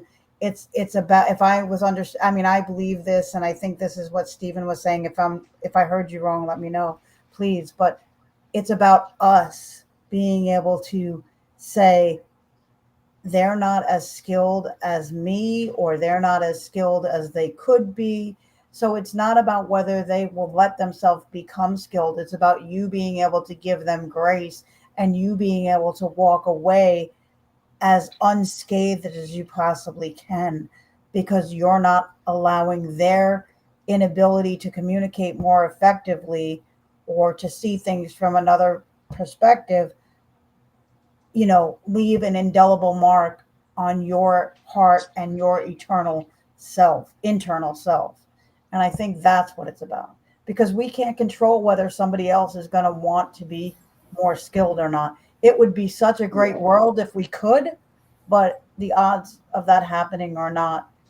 Yeah, you That you captured what? that perfectly, Sharon. But there's one little caveat that I would add to that, and there's some things that will create the activation, as Michelle says, or that trigger on a physical level, and that's things like rejection, right? You could be rejected by somebody that you don't like, that the person's doing you a favor, and it will still hurt, right? So it's this Yeah. idea of rejection or criticism, or judgment. All of these things will create a physical response, and we can get better at managing that. But it's okay. It's allowing that experience to happen and realize that there's nothing wrong with you if you have that response, right? It's growing in that awareness, and then becoming more intentional with the way that you respond to that. So perfect summation, Sharon. Thank you for that. Thank I you. say Also, redirection or rejection is redirection. Oh yeah. yeah. I also just want to add something to what you said, Steve, just now. One of the things that we're taught in our society is that if we have negative, I mean, I know I was taught this growing up. If you have negative emotions, that's like a bad thing. Like you're not supposed to have negative emotions. But here's what it took me years and decades to learn, and I'm on a mission to let people learn this much earlier in their life than I did because it's so freeing. But it's okay to have negative emotions. It really is. The more energy you spend trying to push the negative emotions down or the negative emotions away, that takes a lot more energy than letting yourself have the emotion and feel the emotion and work through it. That takes energy, but it doesn't take as much energy as trying to pretend the emotion is not there. And trust me when I tell you, because I'm speaking from experience, if you spend your time pushing those emotions down or away, they will find you. It Yep. will be like a volcano or a pressure cooker. Eventually, those emotions are going to erupt. And I'm telling you, they're going to erupt over something so minuscule. They're going to erupt because somebody left a sock on the floor. And it's not going to be about the damn sock, people. It's going to be about everything that you were holding in or down. You're not doing yourself a service. So to think that you're not able to have a negative emotion, that is so erroneous because that's part of the human experience. So it's allowing yourself to feel what you feel and then learning how to regulate and to deal with it in a more effective way. But not dealing with it is not going to be productive for you or anybody around you. So please, let yourself cry, let yourself scream, let yourself punch a pillow. It's not about the emotion that you have, it's more about how you deal with that emotion. Obviously, if you're angry, you're not going to get away with going to punch somebody in the face. I mean, come on, that's like assault. But if you want to punch a pillow till the stuffing falls out. I don't really, but don't say to yourself you're not allowed to have that emotion because that's just adding more intensity to that emotion and You just more. had an important part though. It's finding that healthy outlet when Mm-hmm, there's the negative. For me, do you know how long it took me to learn that that was okay screaming into the pillow? That was okay going in the shower and mm-hmm, crying. That was okay writing down all that anger that was consuming my thoughts. mm-hmm. But in that childhood, it's what are you doing that for? What is the problem? What is wrong? Yep. Like it was never validated as being healthy I outlets. used to get in And now trouble. in retrospect, right. And now I'm telling my daughter, go write it out. If you can't talk to me about it, go write it. If or who can we call that you can talk to? Like, yeah, Yep. but for me, everything that I now see is a healthy outlet, was acceptable, was never validated for me. These are all the things that I just constantly am validating with my daughter as being okay and being Yep. healthy and The acceptable. the other thing that's healthy and acceptable is you can have more than one emotion at the same time. I can be happy about certain aspects of my life. I can be joyful and have gratitude for certain aspects of my life and certain experiences, and still be unhappy about others. There's no law saying we could only be one thing at one time. It's And it's there's a It's development curve that quantum. also goes It's through that. quantum reaction. Yeah. Quantum reaction. tying into the field. One of the things that can come in is, if you're in a depressed state, or if you're having a bad experience in life, sometimes it's hard to connect to the positive experiences. And what I found is highly empathic people, sometimes those emotions aren't even their own. There's like a cloud moving through, and they're getting caught up in this. I call it the ocean of emotion. It's sometimes there can be big emotions that sweep through that are not even defined. They don't have to have a reason. They don't need to be fixed. And they will pass over time. But you can't resist it because it's that big wave of emotion. And part of that again is that as you become intentional with your thoughts, then you can start slowly over time choosing a little bit better and a little bit better and a little bit better. And it's this idea that when with our emotions, we push this boulder up the hill, right? And then we get it to the top, and then it'll start rolling down the hill. And you cannot stop it once that boulder starts rolling down the hill. Exactly. But what you find with self-awareness is that there's little triggers. There's the red flags, or the yellow flags, and the things that you'll notice, the orange flags that say, hey, I'm starting to feel this way. So there's a self-awareness technique that I like to teach, and it's about awareness, which is, when you're in the midst of the emotion, rather than thinking about why it happened or coming up with a logical solution that gives meaning to this experience, just turn inward and ask yourself, what am I experiencing? Right? What am I actually feeling in this moment? And there's a little subtlety that happens there, because as you try to grasp onto the true experience of what you are feeling, right? Whether it be anger or sadness, joy, or any feeling, because you're not linking to the thought that actually triggered the chemistry that created that, it will slowly start dissipating. And so as you're trying to experience it, it'll start fading on you. And the more that you try to experience it, the more focused you'll become, and the quicker it will actually fade. And so if you can move into that level of self-awareness where you'll start to just notice that feeling, then you can actually figure out what was the belief that was linked to that created this response. And once I you love that. understand what that belief is, what's amazing is you can actually ask yourself the question, is this my belief? Is this true for me? So often with the people that I work with, these beliefs, these structures will be passed on by a parent to a very young child, and we will carry this forward, and it won't even be ours. So we will get upset. We'll have this turmoil in life over something that is not even ours. And it's like, if we can shed that instantly, we're healed from any response to that in the future. So that's a wonderful I place. just got chills. It's Just the saying that. that is the true meaning of like breaking the generational, curses and the generational patterns. Yes. Yes. And if it is something that's yours, right, and it's valid, right? I know I'm going to get upset when I experience this. That's where we start setting boundaries, because your mental wellness, your mental health is more important than the other person's right to violate your boundaries. And Absolutely. also, as we develop those boundaries, we're like unskilled little children setting boundaries. Like the first thing, if you do this, I'm never going to talk to you again. And that's part of the healing. But afterwards, you'll actually realize that we don't have to set as strict boundaries, because when you're not as wounded, you can be a little bit more tolerant of people trampling your emotional space, because it doesn't mean as much, right? You're not as raw to that situation.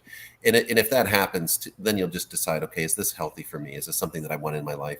And you'll make a decision from there, but it won't be from that triggered space.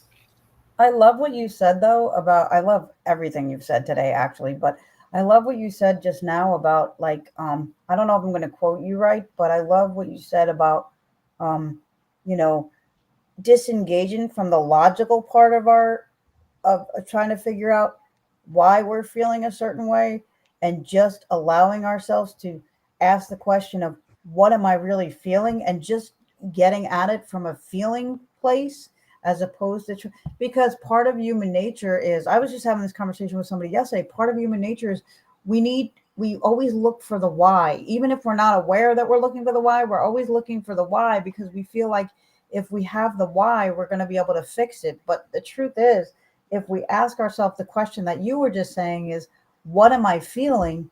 What am I feeling? And not get into the why did this happen and what can I do about it? Just what am I feeling? We actually are in a better place to do something about what we're feeling, because we're just dealing with the feeling. So I love the, getting away from the logical and bringing it right to the emotional. Love that. Yeah, Go ahead, Ollie.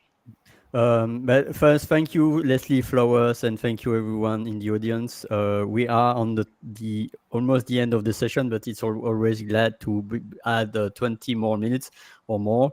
I was thinking also, you said words, Sharon, that was make me realize, is it true that we have to fix it?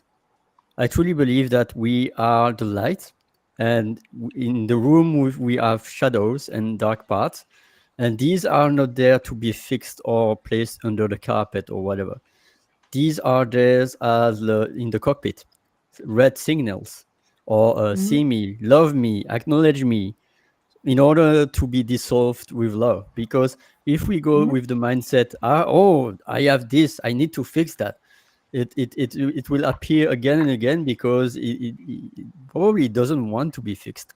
So it's really to acknowledge that, and to give love, and to, okay, thank you so much for your message, and to address what yeah. So up to you now, Michelle. I love what like all three of you are saying, and like Ollie, you're really right when you're saying to give the love. But one thing that I want to say, and where the importance truly lies, is the self-love. You have to give yourself love. And for myself, again, so anybody wants to get in my DMs later, this is my own perceptions, these are my own experiences. My pivotal point in changing and achieving things and actually being truly resilient, it wasn't until I truly started identifying with my self-worth. And there's even moments now that there's things that I still struggle with my self-worth and feeling worthy of. But that's that breaking point. Like, if you don't have self-love and you can't know what your worth is, everything we've discussed today is irrelevant. Because you have to be able to look in that mirror and look at yourself and know that you're the only one that's going to truly be able to save you. Doesn't matter what village you surround yourself with, that you have to consciously wake up and do that. And I have had to remove myself from tables that I will refuse to break bread with people, because my self-worth. I know what I am deserving of. I know what I offer. I know what I bring to the table. And not everybody is privy to it. I'm sorry. I love that, Michelle. And one of the things that I think is interesting in our human experience, we've got two perspectives, right? We have the human experience perspective, which is that egoic perspective of our whole collection of who we are. And part of that egoic experience is being afraid of death, being afraid of being insignificant, being afraid of being sick. There's judgment and comparison and all of these things trying to be something special. But also within ourselves, we have another perspective from which we can view life and which we can see things. And I call that the spiritual perspective. Some people call it the soul or the light, whatever you want to call it. But from that place, it's the ultimate form of leadership. It's such a powerful energy. There is no fear of being significant, because every life is just absolutely significant.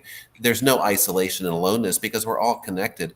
There's no judgment. There's no need for anything. There's just a sense of acceptance and learning and knowing, but mostly celebration in this experience of life, and realizing that we came here to forget. We came here to experience this because we wanted to come away with an answer. So if you're ever in that place of feeling judged or feeling disconnected, maybe just quiet yourself a little bit, right? And embrace that inner child, because it's the inner child, the part of us that's afraid, that needs that nurturing. And we also have within us that part of us that is so accepting, right? So non-judgmental. It's, to me, that part is so non-judgmental, requiring of us, that it won't even show up if we're going through difficulty.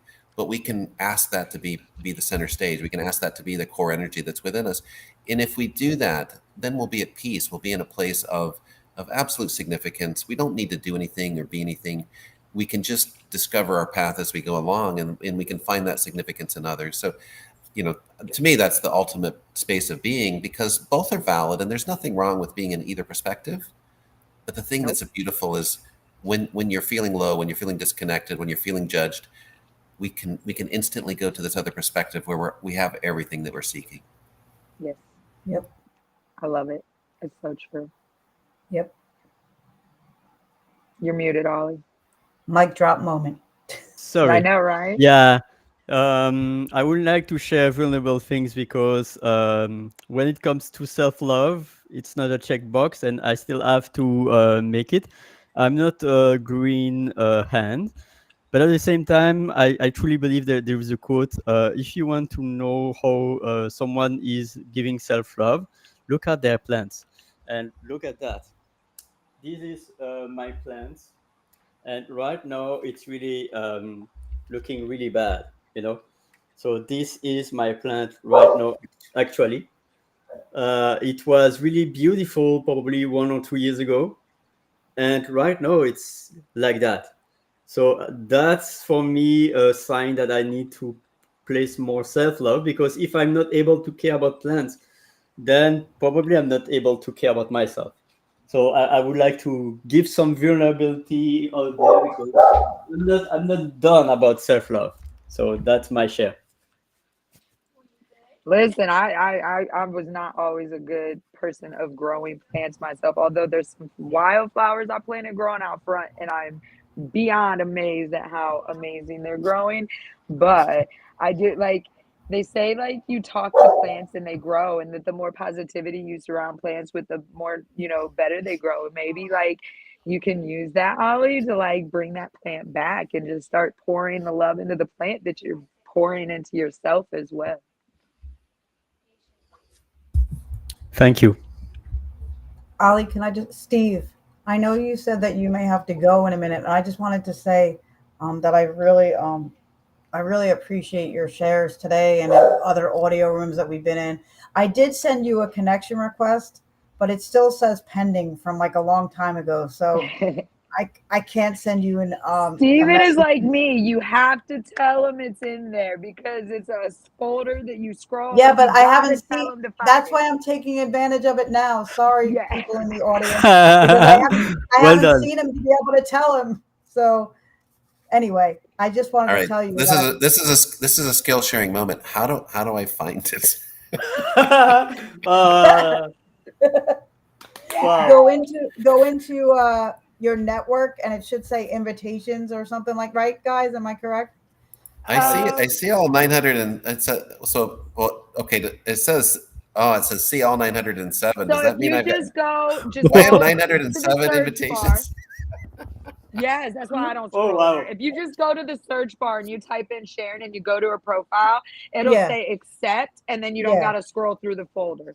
yeah. That's true. That's it. Just go to the Yeah. search Just bar and go to type in her my name. profile. Yep, just go to her profile and you can hit accept from there. And because I So can't scroll anybody, in that folder. so anybody that's watching, yes, DM me or let's do it. Jump in one of my events and tell me. Yeah, because Yeah, you gotta. seriously, the thing is, I can't.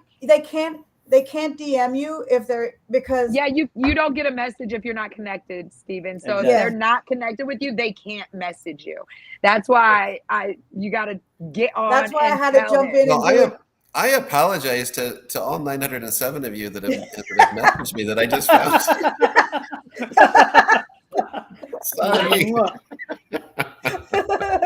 Thank you For me, it's plants. that's For you, funny. it's connections, Stephen.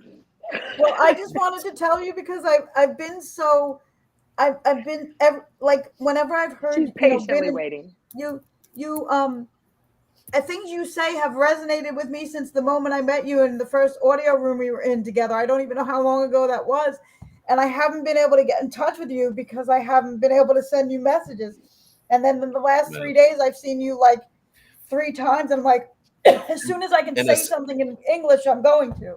So, I love that, and as Ali would know, I go on my walkabouts. I'll take a 2 month digital media hiatus and go off and discover my reason for why, because I did that like a few months ago. I just kind of stepped away from the digital world. It was summertime. I was enjoying the nature a little bit, but I had this underlying question: why do I do what I do? Because I'm involved in a lot of events. I do a lot of things. I've got a tribe of people, but I do things for free, and it's like I came back and I said, why do I do what I do? And then my answer was, well, because I like it. Yes. That's a valid Yes. response, The brother. That's a realest valid response. reason. Yes. and I The just want to say realest. too, that is a really good way to stay in your mental wellness is to revisit your why every once in a while. I said this earlier today. It might have even been on this stage. It might have been on the one I was in earlier this morning. But it's very easy to get lost in your connections and get lost in supporting other people. And that's not a bad thing to support others. But you have to give yourself time to be reconnected with your why and to let yourself evolve and to figure out, is this still working for me? So I commend you for taking those hiatuses. I do. And there's one other thing, we myself, I get a positive, endorphin spike from connection, from from learning from other people. But what I've done is I've taken that, and with the power of AI, we can actually, you know, let's not let any conversation go to waste. Let's figure out a way to utilize what we are talking about, what we're doing, so that every moment is leveraged, and that we can maybe extract something, a deeper meaning. So one of the ideas is, I do a lot of conversations with different people, but the conversations tend to be so meaningful that let's use that meaning and that understanding and share that with others, right? And that's where that little message came from earlier. Someone was asking for kind of validation of an experience they had, and it turned into a really valuable piece of work on how do we reflect this stuff back to children, because you don't want to weigh them down with something burdensome. You don't want to protect them from something that doesn't exist yet, because you're putting this undue pressure on them. But we can use it in a positive way if we teach them about, trust your gut, right? Trust your ability to solve things, simple things like that.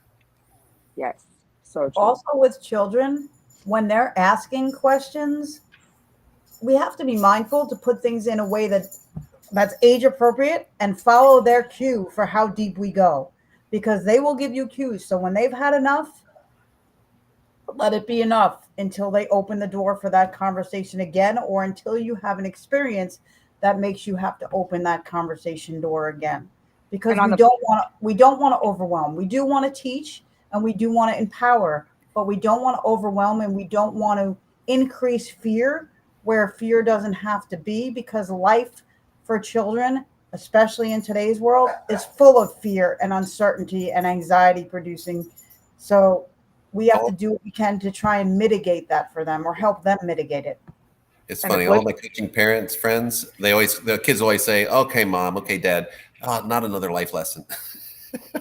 So, and the flip side for me, and like where there's been a lot of battle with my daughter's father's family, is that they feel that I overshare with her. And what I think that a lot of parents don't do is that they don't give credit for how intelligent their children are. Sometimes withholding certain information where you think maybe they're just not ready or at the age is actually damaging, because you're not giving them that exposure to being able for them to understand and process things like in the reality of what it is. Like the example for us is my daughter's dad he was arrested. He's in jail, and he's a drug addict and he has mental health issues. And his family hates how honest I am with her about it. But the reason I'm so honest with her about it is because she needs to understand your dad loves you. He's sick. He is dealing with something right now, that it prevents him from being the dad that you deserve and that you need. And they hate that I talk to her about it. And I obviously do it at an age appropriate manner. But if it was up to them, there would never be a discussion about his drug addiction and his mental health and him being in jail. It would be, oh, he's away at work. What they want to do, tell you she's on vacation. Right, exactly. But for my child, that is more damaging. And lying to her and not being honest with her makes her shut down, and then she just isn't going to communicate with you. Right. Yeah, and sorry, I totally agree, because I want to add it's about perception, and I say that because I was living that, because my mom had epilepsy crisis, but I was not aware about that, so I kept out with there is a dispute or something like that. So what is not told is led to interpretation from the child. Yes. So we have to say to ourselves, I don't want anyone to assume something that is not right. So that's it. Up to you now, Stephen. Yeah. So, it's an interesting thing because, like with some families, they're more concerned about their own image than they are concerned about really what's going on. But also that it's a complexity because, a child has the need for security, the need for attachment, and it's difficult. So, what comes up for me, and I was not the conscious parent. I made so many mistakes in parenting my daughter. She's quite successful in the business world, but despite of how I parented her, right? I was more of the restriction, more of the, don't go on Facebook because, these aren't your real friends, that type of thing, and even though her mom was saying, oh, you need to have all of these friends. Well, the 4,000 friends that she had when she started her cleaning business were what escalated her into, the top level cleaner, right? So she got the award for being the top cleaner in the area, which generated business, and it created a wonderful opportunity for her to develop her business, everything else. So when I'm coming back to this idea about, the keys and knowing what to share for kids, it's we can't overprotect them, right? Because when they're little, and there's all these ideas about the brain development. A child's brain doesn't develop. There's a couple key milestones, but there's like a key change around the 7-8 year old time frame, and then there's another change when they're in their teens, and then by the time they're 24, they've got full development of their prefrontal cortex. So there's some things that they just won't understand, right? And if we can embrace that, and I think the biggest thing that we can do for a child is to be secure in ourselves. If we can create that energy, because this is something that I'm learning. I do hypnotherapy, and I think that one of the keys that a hypnotherapist does is creates that energy or that environment, that space where someone can be free to be themselves, to release from emotion or release from thoughts and go down this mental imagined journey. But the key is that I am creating that space of acceptance, that space of non-judgment, that space where they can be who they are in a secure and safe space. So if we can do that with our children, I think that that's something that resonates with them. I think that when we're okay, when we are, strong, secure, at peace, then we can actually trigger that within them. This is something I noticed when someone is in a state of fear. We have fight, flight, response. Not everybody is a fighter, right? So when there's aggression that comes up, the person may be in the same fear response, and my response is more freeze, right? I will withdraw. So what's interesting is two people can be in the same energy where one is aggressive, the other one's withdrawing. It looks like there's a conflict there, but actually they're both in that same. They're sharing that fear response, right? That it's the same energy. So my thought is if one person can self-regulate and can move into this space of peace and calm, acceptance, the other person will actually join them. That's a beautiful space to be. And with our kids, I think we can do that too. Absolutely. I No, that's absolutely. beautiful. Yes. You're 100% right, because I know that when I'm working with clients and I say that my son's a good example, and what I learned from being my son's parent is a great example, and I don't mind sharing because I know it will help. My son, you know, was very hyperactive when he was younger because of his ADHD. He's calmed down a lot as he's gotten older, but he's also has anxiety, and that so when he would get anxious, my anxiety would ramp up, or if I got anxious about something, his anxiety would ramp up, and then we would just be feeding off each other's anxiety. So I would say to myself, self, one of you has to remain calm.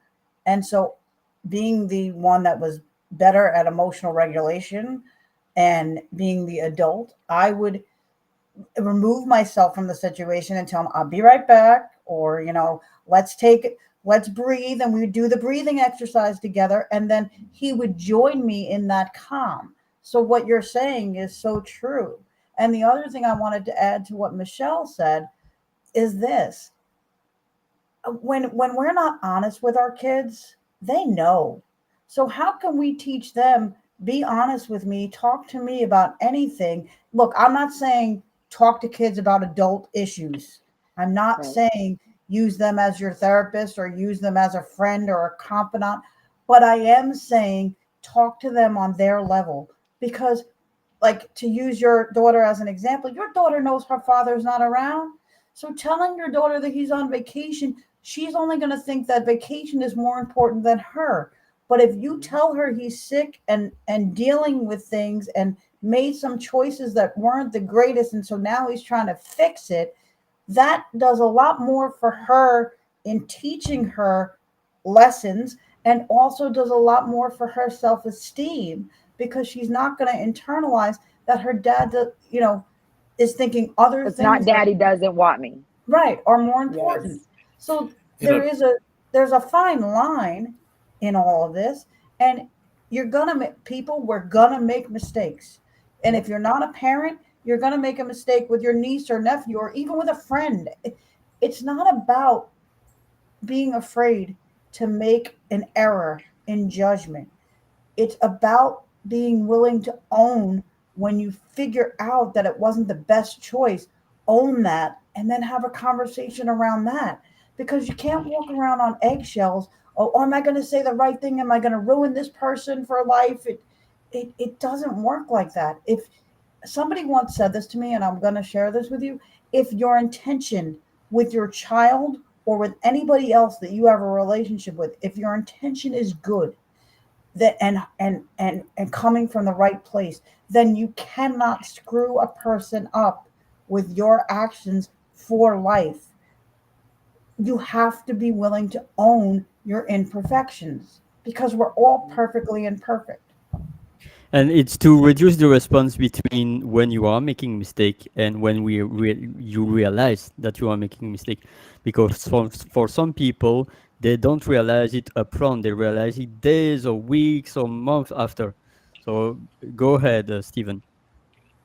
Oh, I love this conversation, and one of the ideas that came up when you were speaking, Michelle, is one of the best lessons in life that we can teach a child is consequences for decision. There's consequences to behaviors, right? So it Yes. doesn't mean that it's right or wrong, but he made a decision. There was an outcome that he had to deal with the consequences, and that the consequences of that were being in jail, and he probably wouldn't have paid the price if he could think back and learn those consequences, right? But for the kid, it's like he's dealing with the consequence of his actions. That's something that they can understand, and I really appreciate everything that everyone has shared here today. It's this idea that um, we can't.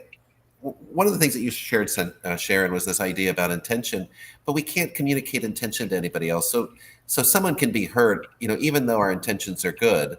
Correct. Um, you know, there's that delicate balance there. But what we can do is, if we seek clear understanding, um, if we just open ourselves up to not being perfect, of just Yeah. being the best that we can be, I think that we can kind of muddle through this life, and we'll find understanding with the people that have understanding with us, and we'll actually find offense with the people that choose offense.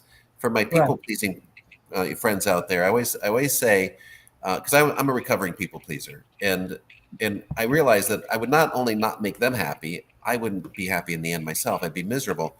And so what I learned is there are some people in the world that find offense to what you do. And Mm. when I tell my people pleasing clients that, so don't say I'm sorry anymore, because if they're seeking to be offended, you just gave them what they wanted, right? So in effect, you don't say it out loud, but under your breath, or think, you're welcome, because you just gave them everything. And by them being offended with you, you've taken everybody, all the other people pleasers, off the hook. So Yep. it's this idea of just be you, right? Just be you, and let other people be them. I love that. And I just want to say, it's not about other people knowing your intention, because I know you can't communicate intention to other people. It's about you being able to forgive yourself by knowing your intention. When like, if my intention wasn't to hurt this person, and you can apologize for your actions having hurt them, but you don't have to be, as a people pleaser or a formed people pleaser, or recovering people pleaser.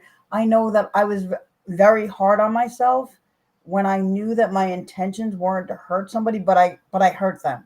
So I had to know that my intentions weren't to do what happened. So it's about self. When I'm talking about being aware of your intentions, it's you knowing that you can't damage someone forever if you're coming from a good place, and it allows you to do self forgiveness, which is the hardest forgiveness to do a lot of times. But honestly, Forgiveness most of the time isn't about forgiving for the other person. It's forgiving, you forgive yourself and other people for yourself so that you can move on. So It, that's where I was going I with just that. wanted to mention one thing, and it's this idea that we don't challenge that critical voice loop that we have within our heads, right? We have a self-critical thought pattern that most people have, but you can turn that off in an instant because we are in control of our thoughts. And this is one of the reasons that I actually went into the practice of hypnotherapy and learning about it and how to help others realize that our beliefs dictate the quality of our life. It's because we have complete domain over the direction and where we place our intention, where we place our focus. And the best thing that we can do is to realize that we have that power. And slowly over time, we will understand how we can exercise that. But most people don't recognize that you can turn off that negative thought loop. You can turn it off like that. And once you experience it, once you realize that you can do it, it'll change your life, right? And it's so much more peaceful. It's a better way to live. So with all of these things, I love that. The biggest thing that I found is reframing. If I found that if something happens that is emotionally triggering or which in the past would have put me in this self loop of oh shit, I shouldn't have done that. I'm bad. I'm a failure. Whatever. If we reframe it, it can be a learning lesson. It can be a thing that we can actually cut ourselves a little bit of slack, a little bit of grace. And one of the phrases that we use a lot in one of the classes, I attend a class with Rob McNeely. He's a MD, and he's a psychotherapist, and he also studied with Milton Erickson, who was the guy that brought hypnotherapy into modern day psychoanalysis and all that. It's never too late to have a happy childhood, because we can reframe our entire experience. And a tool that we do with that is you can go back to that memory. And if there's a moment of lacking, if there's something that happened that's traumatic, as an adult self, give whatever was missing, right? If it's love, give love. If it's a hug, give a hug. If it's understanding, whatever is needed by that little child, just imagine yourself giving that to your inner child. And that could actually heal something that may have been a lifelong trauma. Yes. Another, Reparenting your inner child is probably one of the more difficult parenting tasks than being a parent to a real life little. I couldn't agree Yeah. with you more. And I also wanted to say one of my favorite strategies and techniques to use with my clients and even in my own life is just that, Steve. It's reframing. Reframing. It's once you learn it, it takes practice, but once you can do it effectively, it truly is life changing, because it's not about stopping the negative thoughts that come into our minds, because our minds are constantly having thoughts come in and out all day long. And some of them are going to be, a lot of them are going to be negative and they're just going to come in, but it's about what you do with those thoughts when they come in. And so a lot of them you might just be able to kind of go, oh no, not you, not today, not now, come back to me Friday at 3. But for the ones that we grew up with, or where there were messages that got recorded to, in us, both consciously and unconsciously through our life, reframing is a beautiful tool, because the thought will come in, it may affect you momentarily, but as soon as you can make the reframe, it's amazing what happens. So for anybody that's not really sure if these tools work, all I can do is encourage you to try it and to reach out to anyone that you know, one of us or somebody else in your network who has experience with these things, because we are talking about mental health, and there's a whole gamut of tools out there that will help you stay, healthy, mental wellness. And one tool that will work for you today might not work for you tomorrow, or it might not work for you in the same exact situation that you're experiencing, because it depends on other variables. So, what I tell my clients and what I tell myself is this: you have a tool, like a carpenter has, like somebody has a toolbox, you have a toolbox, and you keep the tools in your toolbox, and you pull the tools out that you think you need for that situation. And if one's not working, then you put it back in the toolbox for another day, and you keep picking the tools until you find the one or the combination of the one that works. You will find some that will not work for you because not every tool is going to work for everybody. So when you find a tool that hasn't worked for you over time, then you move that one from your toolbox and you leave it on the curb for somebody else to pick up and put it in their toolbox. And Yeah, that's, you know, yeah, and what is powerful is that also the power of asking help to people that are in good support about you, because they might have tools that you don't have. And oh, I was never thinking about that.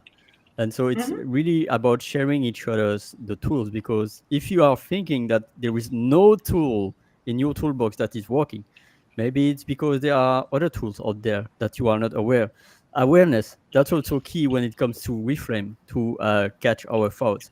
Because if someone is telling us crap, oh, you are a crap, you are shit, blah blah blah, you are reacting, but you are never or really rarely reacting when you are telling that to yourself. So it's really to be realizing that this awareness.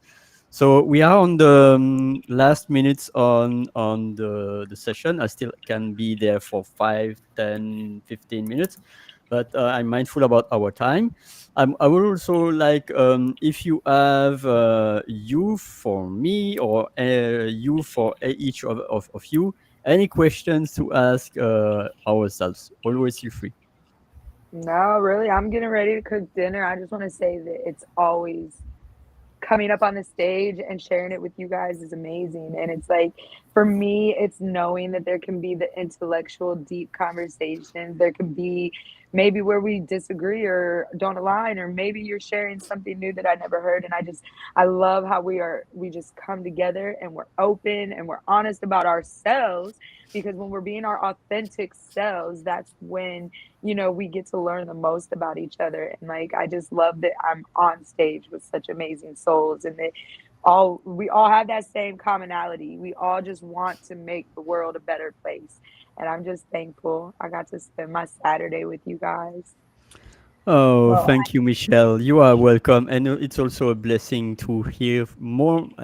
I was there listening, having my blank night at 3 to 4 a.m., listening to you and Aaron, his first audio room. And the more I hear your stories, I hear you, the more I love you for who you are really, and that you are alive. You survived. So it's also to say to you, thank you so much for sharing, because we never know until someone is ready to share. And that's why I'm really also happy to share some of my stories in next events or during the book. Like, for 30 years, my friends, I was not sharing the fact that when I was an adolescent, I was ending the life of a canary bird. I put this bird out of the cage, taking with my hands, and quick. And this, I found finally 1 or 2 years ago the space with a dear friend and mentor to be able to share that. But for 30 years, I was never sharing that. So it's really to, when you are in the space that you have the trust also to share, then it's really a blessing. So thank you so much, Michelle, for your presence, and bon appétit. And I my takeaway. Oh, go ahead. go ahead, Steve. No, you first. I was just going to say I echo everything Michelle said. I am always feel blessed to be on stage and share the stage with such a great group of people who we just want to make the world a better place, and we do it by being real and by being vulnerable. And I respect each and every one of you on stage and everybody who's joining us today live and on the replay. I respect each and every one of you. I look forward to doing more of these mental health Saturdays with Michelle and Ollie and Stephen and anybody else who wants to join us, because these are conversations that need to be continued and need to be ongoing if we're really going to make a difference. We can't start the conversation once and then think the job is done, because that's not how it works, because people will go back into the closet or feeling like they have to hide. We have to continue to make it okay to be real and to be so I'm just honored and blessed to be with all of you here today. There's no better way that I would rather spend my Saturday than being around people who just want to make a difference and lift others up. And I appreciate each and every one of you. And I just want to say thanks. Well, thank you, and lovely being in this space with everyone. It's like such wisdom is being shared, and I think that this is, as we connect, as we heal and connect to to the truth of life, we find out that there's a lot of similarities between what we experience, what we share, and that's the joy and the beauty in life. It's finding out what works for us, and I think that was something that you shared, perfectly, Sharon. It's this idea of finding what works for you, but it's always having that that presupposition or that idea that there is a solution, that we can find a better way. So I'm wondering, is this recorded, Ollie? Because there is Yes. such wisdom here. Yeah. So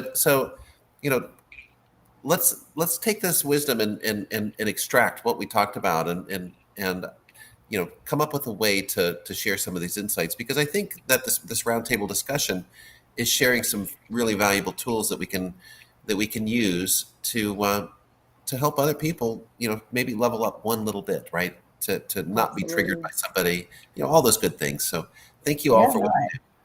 You'll Yeah, I've find it on seen. my YouTube. It'll be Yeah, on Facebook. It's on LinkedIn. The yeah, video will be out there on many platforms for replay. yeah. yeah, and I've seen your comments, Steve, so it's about wisdom because blue, purple, black, these are words that have been taught to us. So it's about wisdom because there is, and then to realize also, is this something that is useful, that is elevating others, that is joyful? If yes, then good. But if it's a kind of a wisdom that is more putting down, then we have the right to put that away because it's not serving.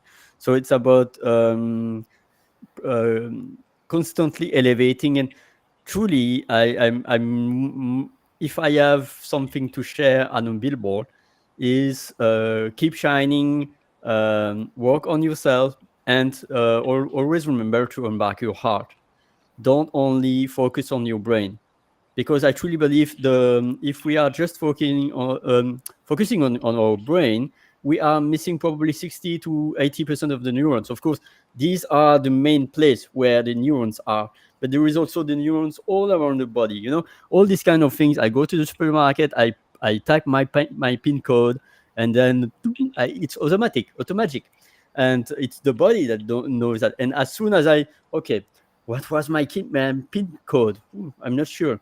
So it's really to embark your heart, to embark your body wisdom, because the body knows even before the brain. When you are entering into a room that is like, a huge dispute or whatever, you are sensing the atmosphere, you are sensing the energy, the vibration of the room and the people that are around, even before your brain.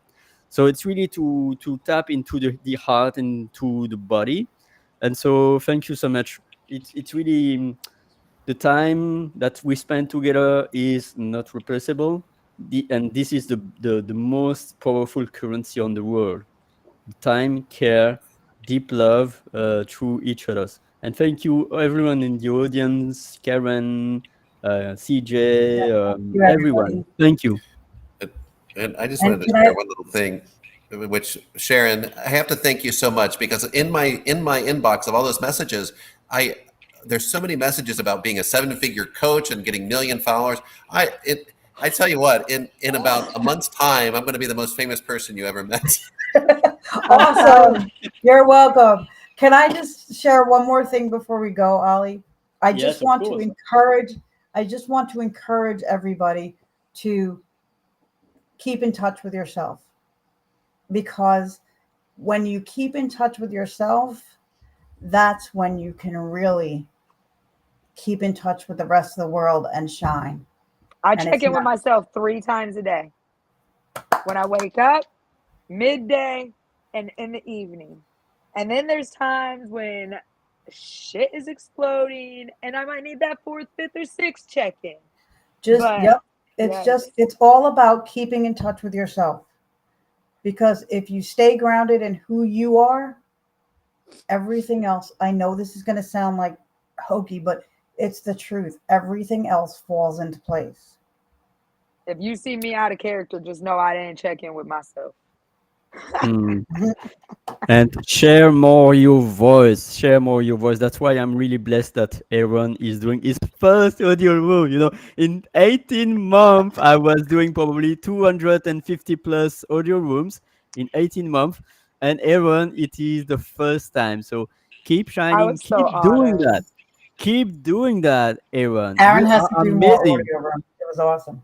I was Yeah. very honored. That was such a humbling moment. Like first ever, like you're doing an audio for me. What? Like that was very humbling. And he's first. Yep. Well, it was very well deserved as well. Thank you. Thank Yes. You're welcome. There is so much love out there. So thank you so much, everyone.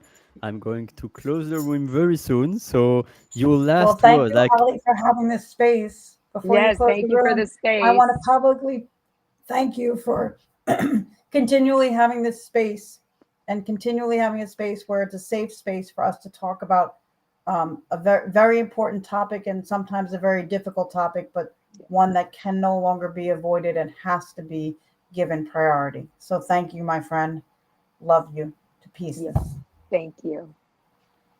thank you so much. I'm doing that for each of us, not only me, but also for the audience. So imagine that you can talk to your inner child, no, to your child, like 20, 30 years ago. What would the message will be? Yes. That's beautiful. It's being able to say all the things we wanted to hear. Yep. So this is a question for each of you. If you want to, Oh, you want us to close with this? We're closing yes. with Oh. So that. sorry, so Oh, sorry. you're closing with this. I'm Oh, like, okay, got you. So Yeah, I would woo! close with Allie's 30 going deep years for the ago. close. I yeah. would tell myself that it doesn't matter what others see you as. It matters how you see yourself in the mirror, and that embrace that self-love and your voice. I would have told myself that 30 years ago. Like your feelings matter, you are important, and I would have just probably gave myself a big ass hug. Hmm. What about you, Stephen?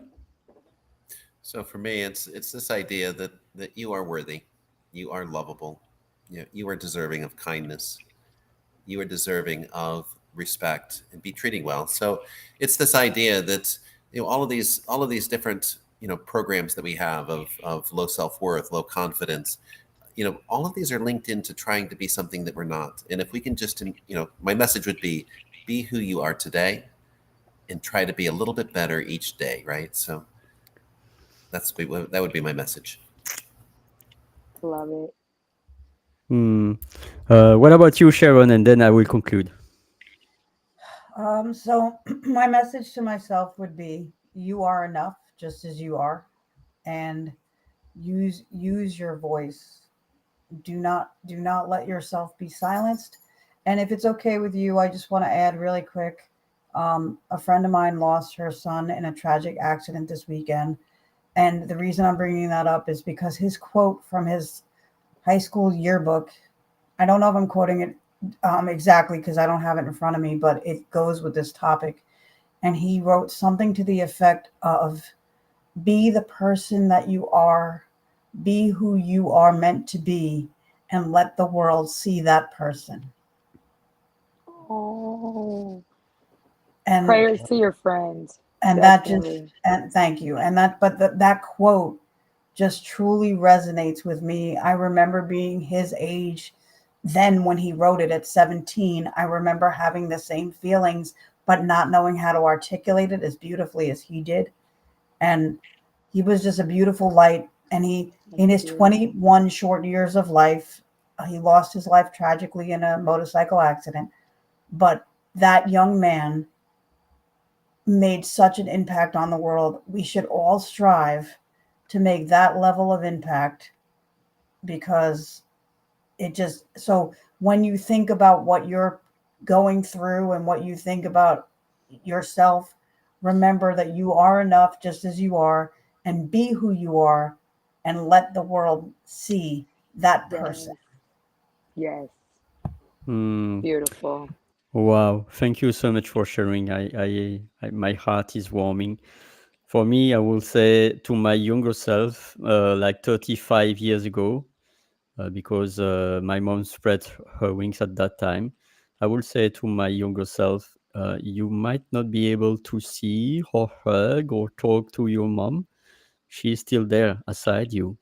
And the next 2 years would have been really difficult for you, and at the same time keep shining and go around people that are supporting you and elevating you, and go away from people that are shaming you, because it's all about selecting our people around us. Is these people elevating me, or is these people belittle me, bullying me, or downsizing me? So that's my word for my inner child also, because my inner child is still having, I have multiple versions, but I have an inner child of 7 years old and an inner child of 13 years old that is still in the dark. But day after day, until my last breath, I will always do my best to say to my inner child, you are loved as you are. This is not your fault. And that's why I was also connecting with the amazing guy with dog. Like, you are a good boy. You are a good boy. This is not your fault, So it's like we need to. That's amazing, because you can talk to dogs, and you can also talk to your inner child like that.